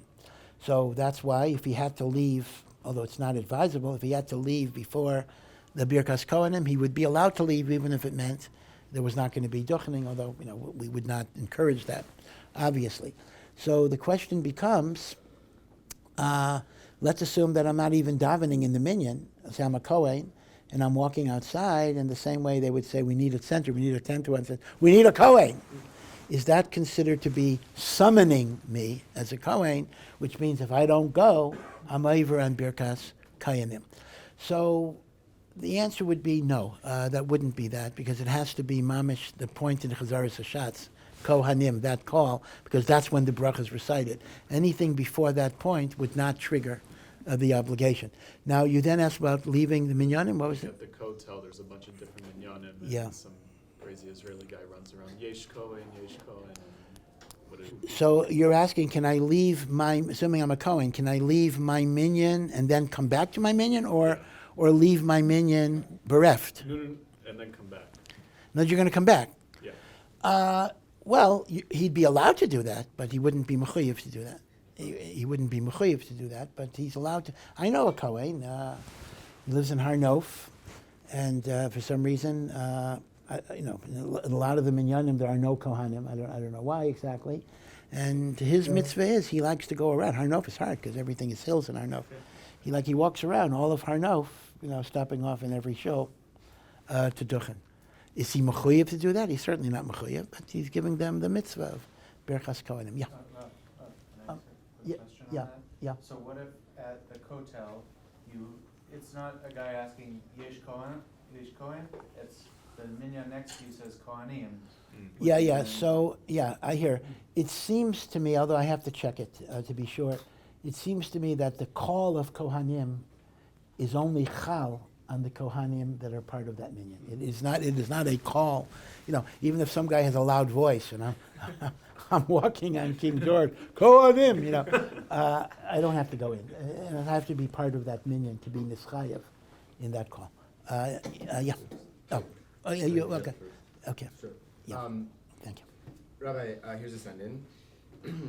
I am making late Shabbos, but my mother who lives alone is making early Shabbos. Can I make Kiddush for her and not be Mekabel Shabbos myself until later? Yep, excellent question. We know many people make an early Shabbos, although in Eretz Yisrael it's very questionable whether you should make an early Shabbos. The poskim of Eretz Yisrael, Rav Shlomo Zalman and Rav Yashiv were against it. But as Rav Left likes to say, you Americans bring your American, he used to be American too, you Americans bring your American customs, to Eretz Yisrael, who needs it? So you'll find more and more early Shabbos now, although this was not the Minhag Yerushalayim, but you're talking about America, let's say. People make an early Shabbos. So here's the thing. So Mom made an early Shabbos, but I don't want to be Makabel Shabbos. So can I make Kiddush for my mother, because for her it's Shabbos, even though it's not yet Shabbos for me? Would that be a bracha levatala? And I'll give you a very common case where this happens as well, in nursing homes. Now, nursing homes or facilities, geriatric facilities, often start Shabbos as early as they can because people go to sleep early and they want to eat at a certain time. Sometimes they start earlier than you can start Shabbos. That's a real problem. They'll have a Pesach Seder, in the late afternoon of Erev Pesach. All right, those are against halacha. There's no way out of that. But they want to make Shabbos as early as they can. And if I'm the Rav of the nursing home, number one, I may have to drive for another, hour to get home, and I don't want to be Makabel Shabbos. Can I make Kiddush? Right? That's another scenario. It's the same question. That's another scenario where this question comes up. So what's the problem halachically? So here's the problem. The problem is that I could be motzi a person even if I was already yotze, right? Let's imagine I made Kiddush, I can make Kiddush again. So here you have a reversal of the issue. If I could be motzi somebody even if I was yotze, can I be motzi somebody before I'm yotze? Now, the principle that even after I'm Yotze, I can make Kiddush again, Rashi says, is because Kol Yisrael Arev Zelazeh, every Jew is responsible for another Jew. Meaning, if you didn't hear Kiddush, even if I made it 10 times, I can do it for you, because if you need to hear Kiddush, that becomes my obligation. So the chayra, the svara of Kol Yisrael Arev Zelazeh, doesn't only apply after you made Kiddush, it would apply equally before you made Kiddush. So actually, la halacha, you would be permitted to make Kiddush early with the kavanah that you were not makabel Shabbos, and that would not be a bracha levatala. Now, okay, I think again there's more to talk about, but I think the bottom line would be that would be the answer. Yeah. So as medical technology improves in the 21st century, paternity and maternity can be established with more clarity compared to past days. And you have DNA tests, you have blood type tests, and maybe future technologies. Can information like this be admitted and based in, for Yeshivas, for inheritance, for mamzerim, becomes a very big Yeah, issue. this again is a very, very excellent question. We now have scientific, very definitive, relatively definitive ways of determining paternity, maternity, much more sophisticated than the old blood test. We have DNA testing. And the question is, what credence does halacha give, let's say, to DNA testing or the like? So, for example, would we matter an aguna? Let's say we find a body that's been mutilated beyond recognition, but through DNA we can establish that it's a woman's husband. Would that be sufficient testimony to allow a woman to remarry? Or let's say, actually, it could work in a negative sense too. Let's imagine a woman has a child, and we're not sure if it's from her husband or from an affair, right? So normally, halacha says we assume it's from the husband. Even if we know she was mazana, we assume the pregnancy is from the husband. What if DNA tells you it's not from the husband, right? Can you make somebody a mamzer based on DNA testimony? And the like. So the truth is, there is a big machlokas. Rav Herzog, of course, Rav Herzog was the chief rabbi, he was the first Ashkenazi Rav Rashi of the state of Israel. Rav Kook was before the state of Israel. So Rav Herzog was not dealing with DNA, but he was dealing with blood tests, he was dealing with scientific evidence generally. And Rav Herzog took the position that if the scientific evidence is very credible, it is halachically admissible and it's equivalent to testimony. And you would apply it across the board. On the other hand, Rebbe Yoshiv, much later, after we had DNA testing, he called DNA testing equivalent to a siman beinoni, an intermediate level of testing, which does not really work for a lot of things.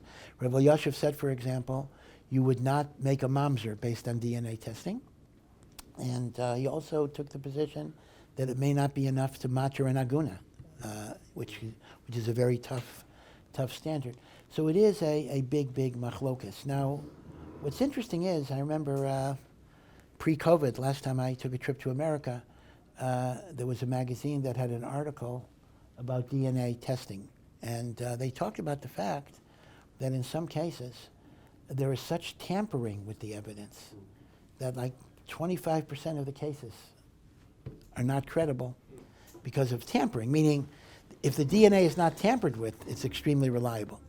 But there's a high tampering factor, which is really, really strange.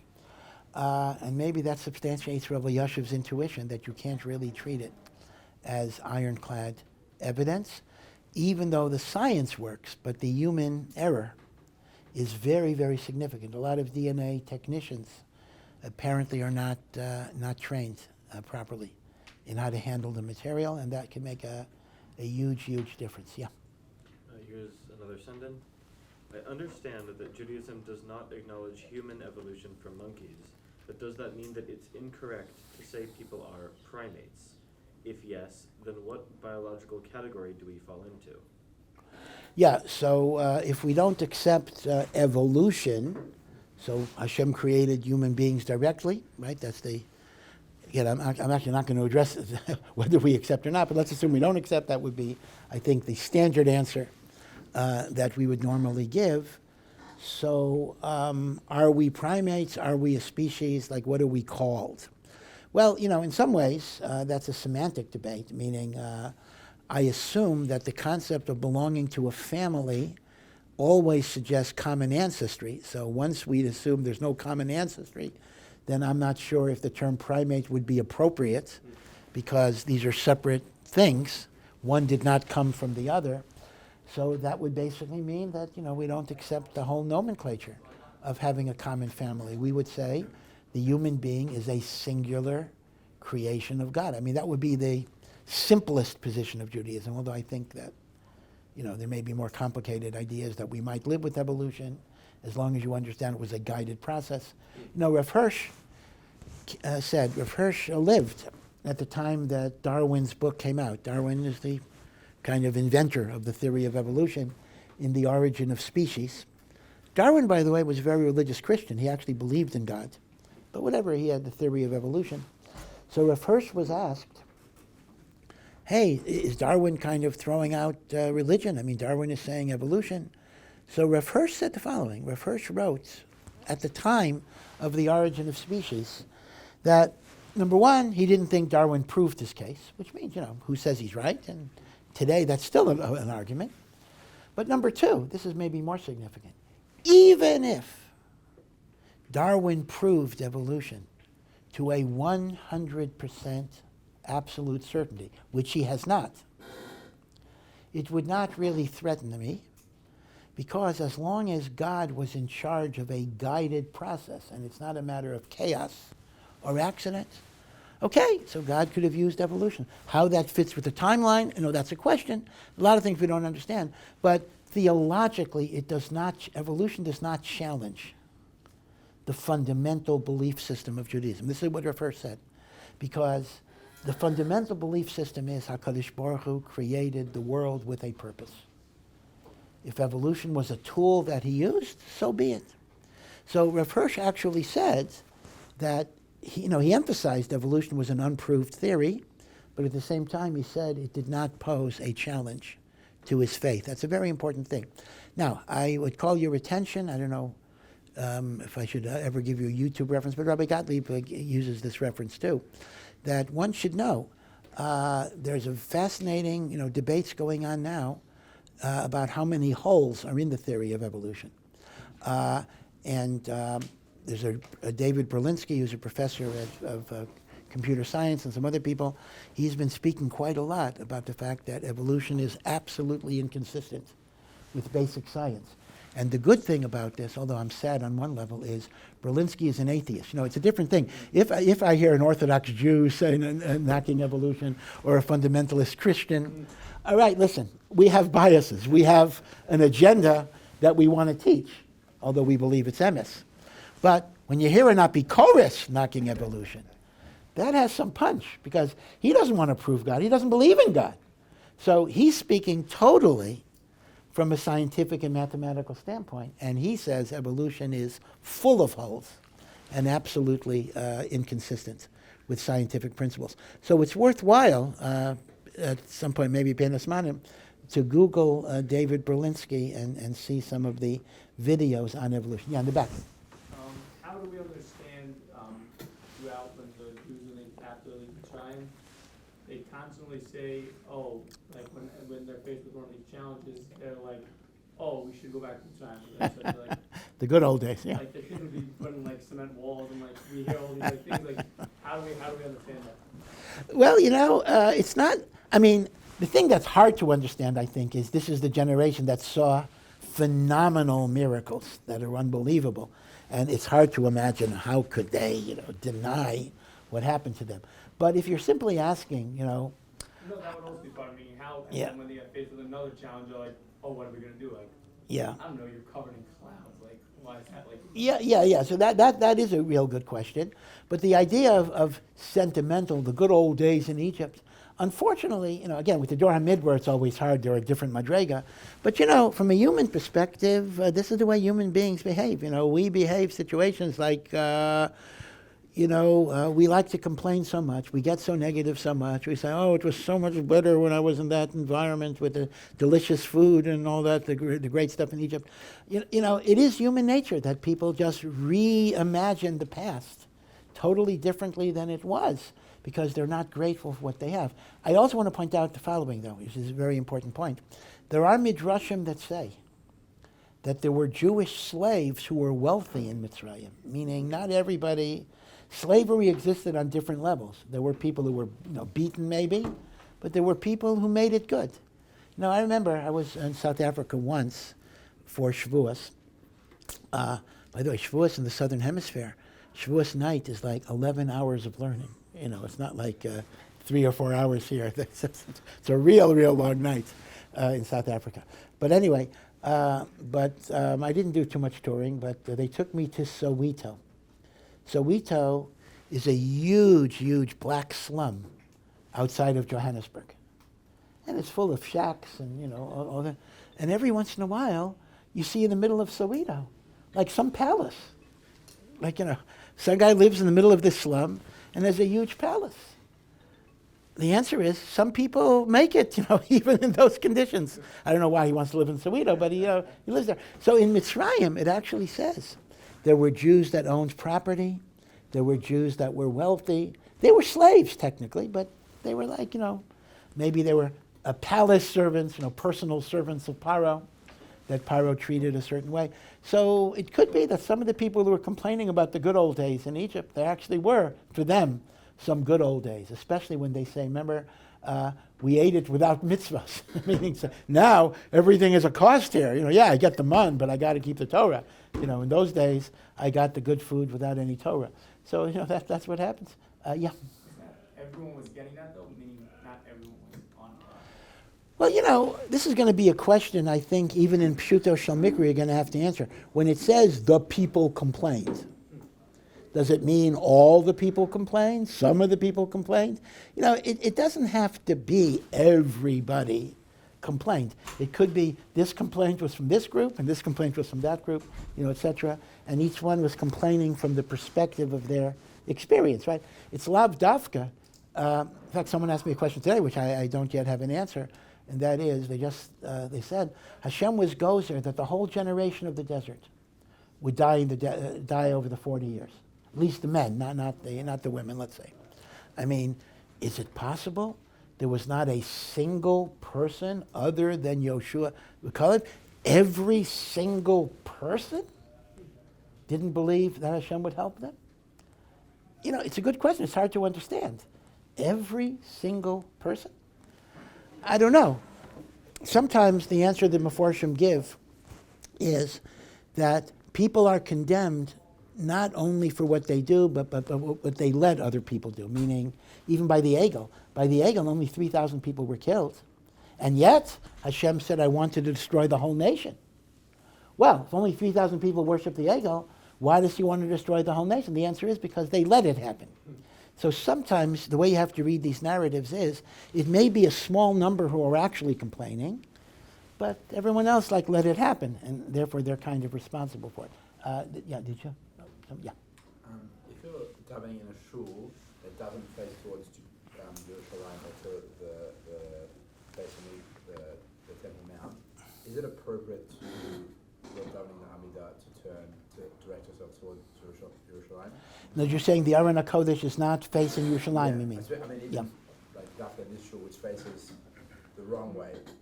Yeah, so that's a good question. It's a serious question because there is a halacha that we should direct our tefillos to the Har Habayis, and more specifically to the Kodesh HaKadoshim. Right, our tefillos go to the Kodesh HaKadoshim, and from there it ascends to Shemayim. In some shuls, many shuls, for whatever reason, the Aron HaKodesh is not directly facing the Har Habayis or the Kodesh HaKadoshim. So the question becomes, should you position yourself? So you have a problem of there are two problems here, right? Problem one is, I'm supposed to daven facing Har Habayis. Problem two is, I'm supposed to daven facing the Aron HaKodesh. Which rule has kedima? It seems very, very clear that facing the Har Habayis has kedima, because that's a din in the Gemara itself. The Gemara does not say you have to daven facing the Aron HaKodesh. That's a minhag of kavod haTorah, but the halacha of the Gemara is to face the Har Habayis. Now, normally, if it's simply adjusting yourself, you're not turning your back to the Aron, then for sure you adjust yourself a little bit. The problem would be, let's say the Aron HaKodesh is mamish in the opposite direction, and for me to daven Shmona Esrei, I would have to daven with my back to the Aron HaKodesh. That would be more of a question. Some would still say daven with your back to the Aron. Others would say you should never have your back to the Aron that way. But if it's simply a question of inclining yourself, you do incline yourself. In my old shul in Silver Spring, the Aron HaKodesh, for whatever reason, was the north side of the shul, even though when you daven from America, you daven to the east. So I was thinking to myself, the Gemara in Bava Basra says, if you want wisdom, you should daven to the south, and if you want money, you should daven to the north, because the south was where the menorah was, which represents the wisdom of Torah. The north is where the shulchan was, the lechem apanim, that represented parnasa. So I was thinking, what priorities does my shul have? The davening is to the north. But yeah, it is an issue, and you do try to incline yourself at least. Yeah. I'm sorry, let me get that in. Yeah. Is there a gift to remove a tattoo? And if not, should someone do it? Okay, so this is a fascinating thing. There is an isser to get a tattoo. The Torah says, do not tattoo your body. Kesuvas kaka, it's called. Although I have to say, and I've said this before, and I'm sure you've heard it already from me or from other people, for some reason, every Jew in the world knows the halacha that a person who has a tattoo cannot be buried in a Jewish cemetery. This is the best known halacha in Judaism. Everybody knows it, and it's absolutely not true. There is no such halacha. A person with a tattoo can be buried in a Jewish cemetery. So it's amazing. I mean, I wish they knew Hilchos Shabbos as well as they know this law, which is not even true. Okay, but it is usher to get a tattoo. Now, a non-Jew, let's say, is allowed to get a tattoo. Okay, so let's say a person is a Jew. I'll talk about a non-Jew separately. They get a tattoo, and then they do tshuva. Are they mechuyav to remove a tattoo? The answer is they're not mechuyav, because the yisur is to get it, not to have it. So if you got it, not knowing, and now you have it, there is no chiyuv to remove it. Nevertheless, I think if you can do it, it used to be you couldn't do it. Now there are better ways. It is better to remove it, because part of doing tshuva is you want to distance yourself from the environment that dragged you down, and to have a tangible connection to that life of doing averos may impede the fullness of your tshuva. So if you're asking me, do you have to do it? You do not have to do it. I think it's a good idea. But again, if it would cause a lot of pain, a lot of suffering, I wouldn't necessarily push it. Now, I heard a story, although this would totally contradict what I just said, and it's not that believable to me, that you had a guy who was on the verge of converting, and the rabbi or the Beis Din asked the guy, do you like tattoos? So the guy said, yeah, I like tattoos. So the Beis Din told him, well, get whatever you want now, because you're allowed to get it, and then you convert, you're allowed to keep it. Now, to advise a person to get a tattoo, I think is absolutely not right. And of course, another problem with tattoos, which is a very serious problem potentially, is for some reason, the Shem Havaya is somewhat of a popular tattoo, even among Goyim sometimes. They get the Yud, Hey, the Vav, Hey. Wow, you're in big trouble when you get a tattoo like that, because even if you want to remove it, there's some big question. Are you erasing God's name? In fact, even if you want to take a shower, it says you got to kind of put a bandage over it so it doesn't get like partially erased. And I guess it's typical that it probably wouldn't get erased, but there is a problem of possibly getting it erased and the like. So Lamaisa, the poskim say that given the fact that the tattoo artist may not have believed in Hashem, so it was not a name that was written with holy intention. So that would be a heter to even erase that particular thing. That's called a shem shenichtav shelo b'kedusha. It was not written with the holiness of expressing God's name, and therefore you could erase it. But that's something to think about. Yeah. The Rabbi mentioned previous year, verse that poet that Elimelech married Naomi, who was his His niece, yeah. So, and we know that there's a prohibition for a man to marry his dodaso. His aunt. His aunt. Yep. Why would that be that difference in? Yeah, you know, I mentioned the question, and I don't really have an answer, again, just to bring out to be sure everyone understands the idea. There is what you might call an asymmetry in the definition of incest in halacha. The Torah says in Parshas Acharei Mos and in Parshas Kedoshim that I am not allowed to marry my father's sister or my mother's sister, meaning I, as a nephew, am not allowed to marry my aunt, whether it's my father's sister or my mother's sister. That's an Isur D'Oraisa, I'm chayiv kares, and any child born from that union is a mamzer, very serious. And yet, I am allowed to marry my niece. If I have a brother or sister that has a child, I can marry my niece. In fact, some say there's even a mitzvah to marry a niece if she needs a home or whatever it is. So, you know, I don't have, it's a good question. I don't have an answer, meaning to say, why can an uncle marry a niece, but a nephew cannot marry an aunt? It's the same relationship that way. It's a good question, but if I find a reason, I'll share it with you. But right now, I don't have a chiluk. Yeah. Many people say Tehillim, but would you consider it like praising David HaMelech? And what's the importance of Tehillim? Yep, Tehillim is a wonderful, wonderful thing that unfortunately we underutilize. The Mesilas Yesharim writes that reading the Mizmorim of David HaMelech can be a great, great stimulus to Yiras Shamayim and Avas Hashem as well. And as you know, Tehillim is divided into different segments. You can do it every week. You can finish it every week. Those are, you say Mortem, or you can finish it every month. That's a smaller division of Tehillim. It also has 5 books, Keneged the Chamisha Chumshei Torah. There's a book division, a sefer division of Tehillim as well. And Tehillim, there's a lot to learn from Tehillim. I mean, you have all the commentaries, but even just learning Rashi on Tehillim would be a very, very valuable thing. Now, when you read Tehillim, it's not easy to read. You have to know that there's a double meaning in Tehillim. A lot of Tehillim are referring to the particular experiences of David HaMelech. David HaMelech is going through struggles with Shaul, with enemies, with the Philistines. Or David HaMelech is grateful to Hashem, you know, for the birth of Shlomo, or for the discovery of the site of the temple, although he was not allowed to build a temple. But you have to understand there's a double meaning, because David, with Ruach HaKodesh, is not only referring to what's going on in his life, but it's referring to the struggles that will happen to Am Yisrael in all the generations. So when David HaMelech says to Hashem, I am so distressed, I am so suffering, he's talking about him, but he's also talking about us. So when you learn the Tehillim, you need to read it with the 2 ideas in mind, Keneged David, but also Keneged us. Hashem chose David.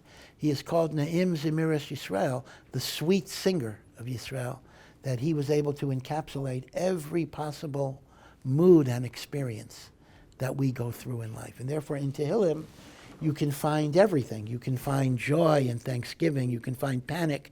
You can find fear. You can find exultation. You can find triumph, you see?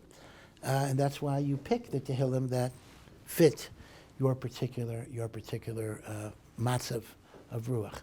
So again, it's a beautiful thing. They say, what is it? When I learn Torah, Hashem talks to me. When I say Tehillim Rai Daven, I talk to Hashem, meaning I'm just talking to HaKadosh Baruch Hu in that way. Of course, one place to start is simply Psukei de Zimra. We say, in our davening itself, we say quite a lot of Tehillim. So, I mean, think about this. By far, Tehillim is the single greatest source in Tefillah from Tanakh. We have Psukei de Zimra every day. We have Shir Shel Yom. We have Hallel. Right? All of these are from Borchi Nafshi on Rosh Chodesh. Right? All of the Kabbalah Shabbos. Right? All of these. If you were to simply say, and that might be a way to get into Tehillim, I want to learn the Tehillim. Maybe it's an idea for the afternoon chair. I want to learn the Tehillim that are in davening.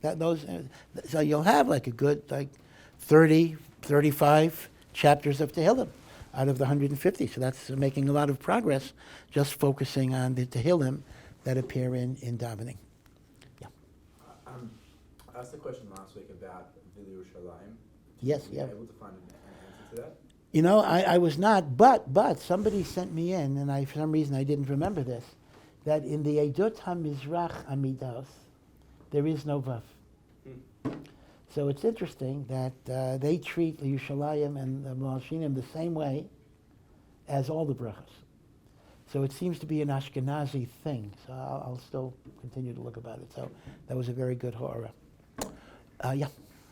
So this week's parsha, we have the ending of the Meraglim that the whole generation was punished to die out in the midbar. And the Gemara actually says that it was a very limited age. It was people from the age of 20 to the age of 60. Yeah. I can understand from age 20, because age 20 you're about ownership, and what's this ending of the age 60?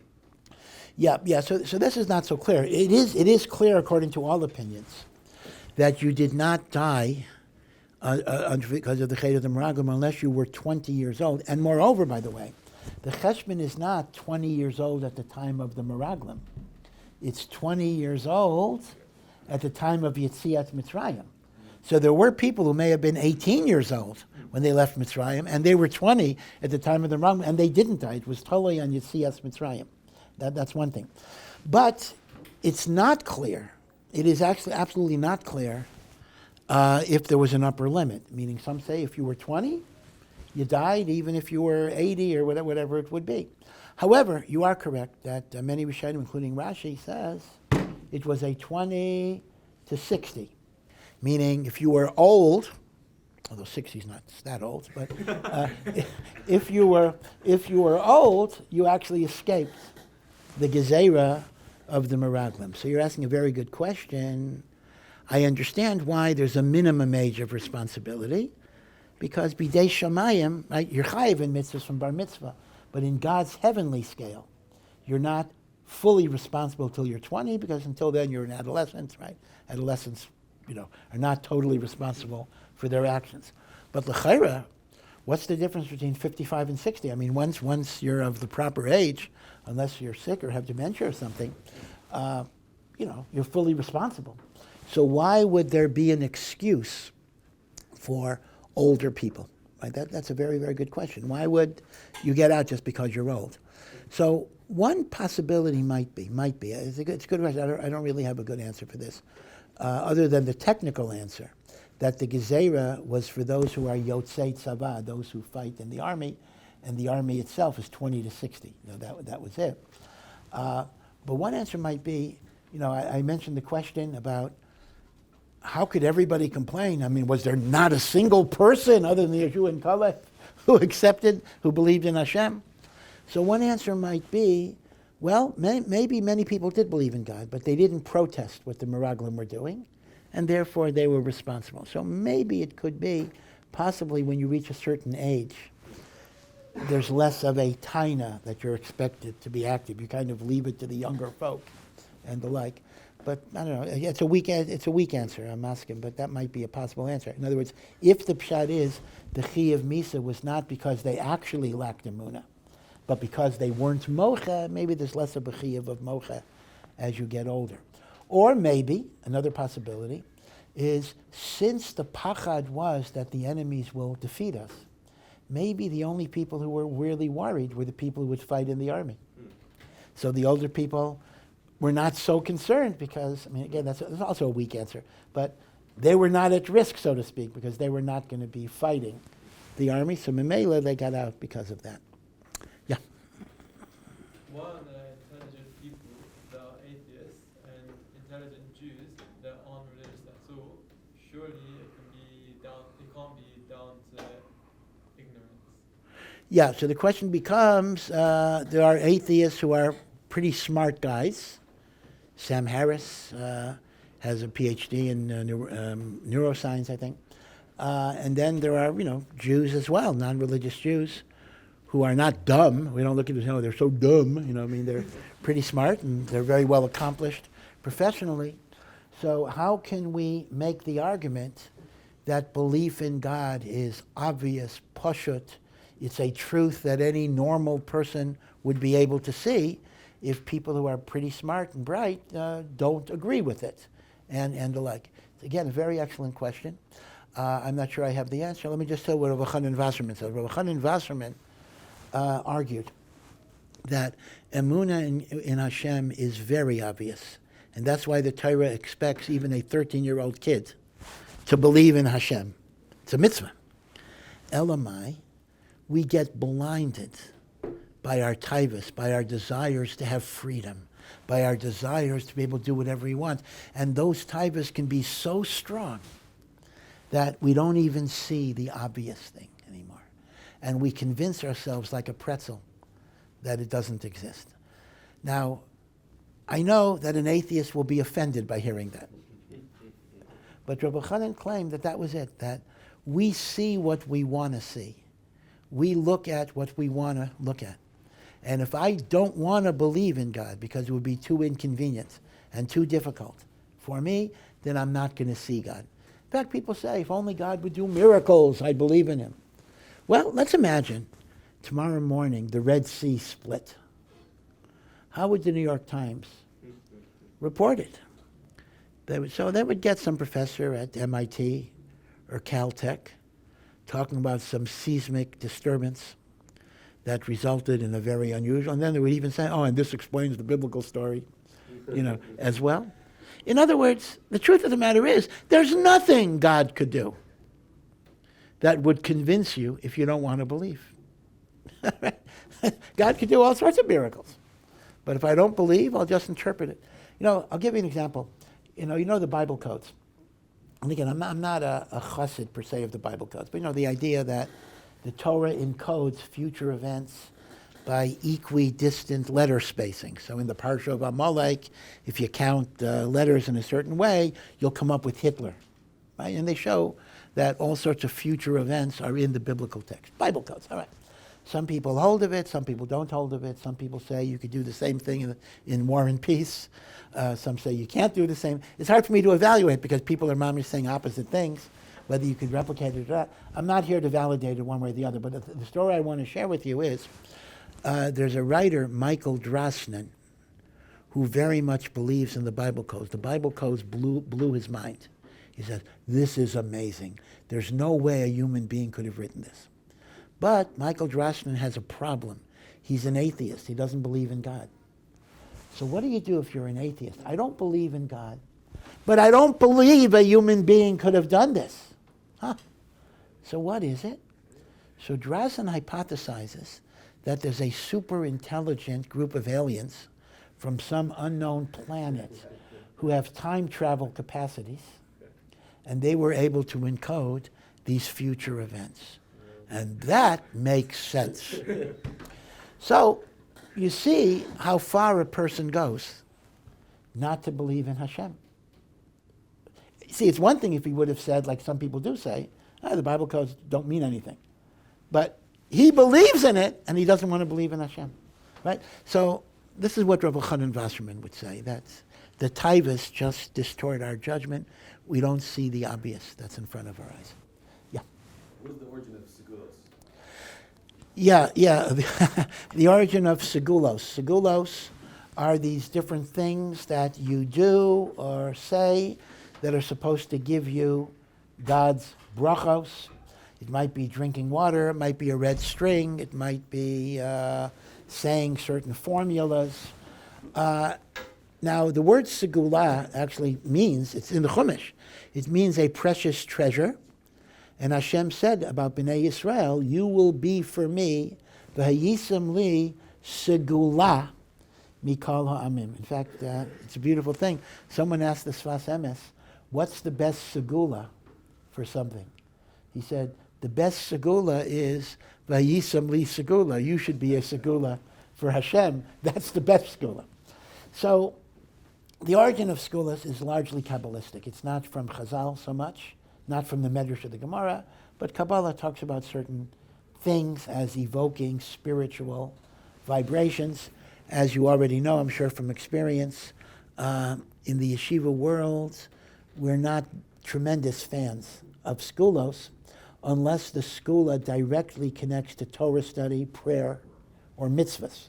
So a segula that says, if you do a certain mitzvah, it'll bring down a certain bracha, that's what we call a good skula.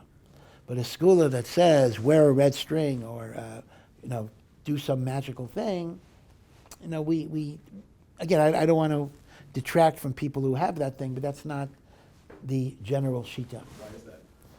What? Well, why do they do that? Or why are we against it? Yeah, why? We're against it because it's, some might call it superstition, some might call it magic, meaning if you do Torah and mitzvos, God gives you blessing. But things that are not Torah or mitzvos, they're just things to do. Why would you, why do you assume Hashem is going to give you a blessing? Again, some have a tradition, but we're not that much in favor of it, especially when it takes over and becomes so much more dominant than the skulas of Torah and mitzvahs.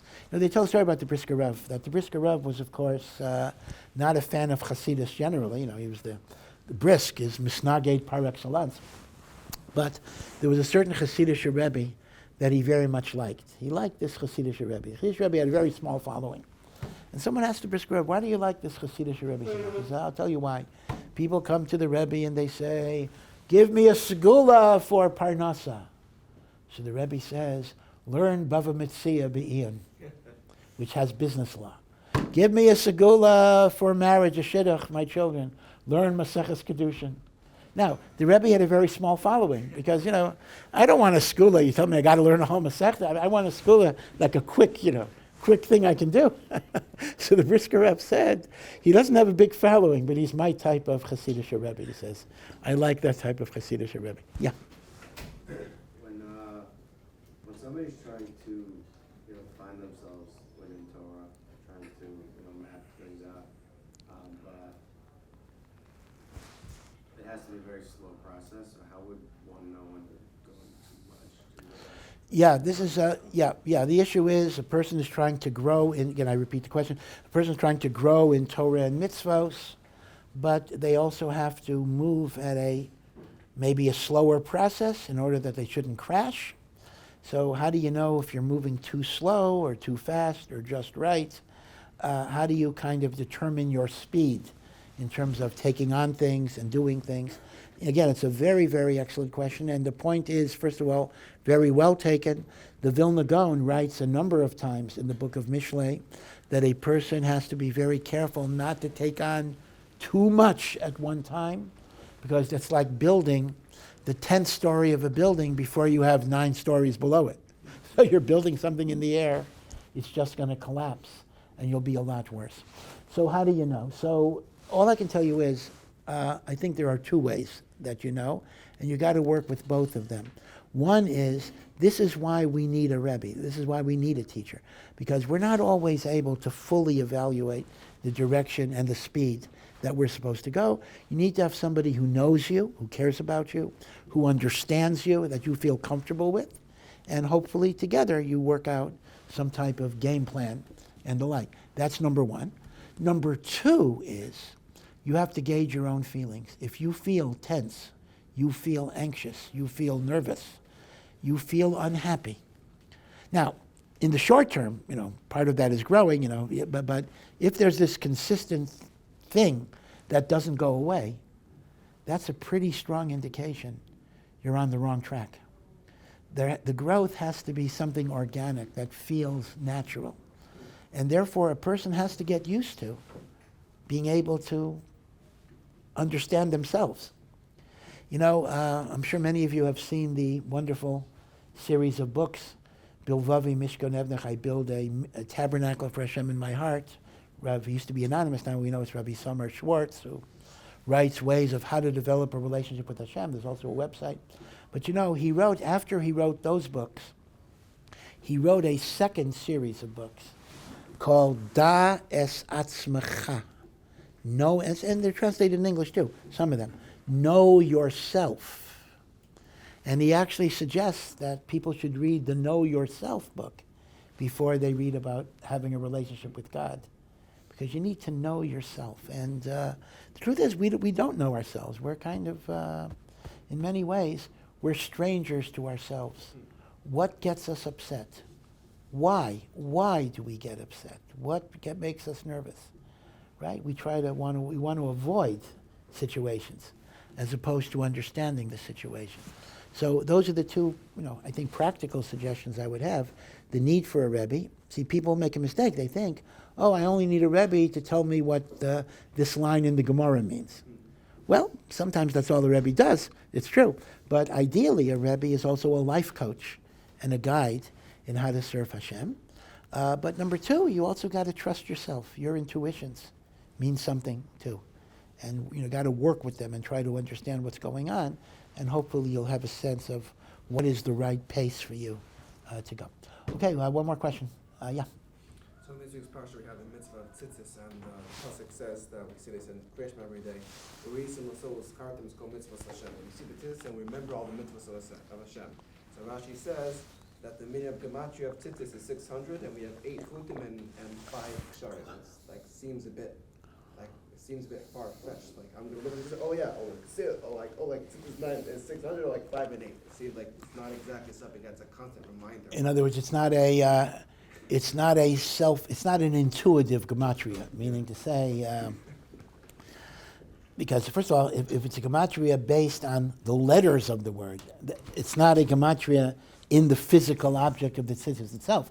In the physical object of the tzitzis, I only get 13. I get 5 knots, which, by the way, are not even, Bechlal is a shur gematria, because the 5 knots are midrabanan. That's Bechlal Akasha. The Torah does not require 5 knots. The Torah requires 1 knot. So you're using a drabanan on a gematria, but even if you don't have that problem, the knots and the strings only give you 13. You're getting 600 by the word, right? Which is a strange gematria because that's not inherent in the symbol. It's a good kasha. I don't have an exact teretz for it, but let me think about it some more. Okay, thank you, and be well.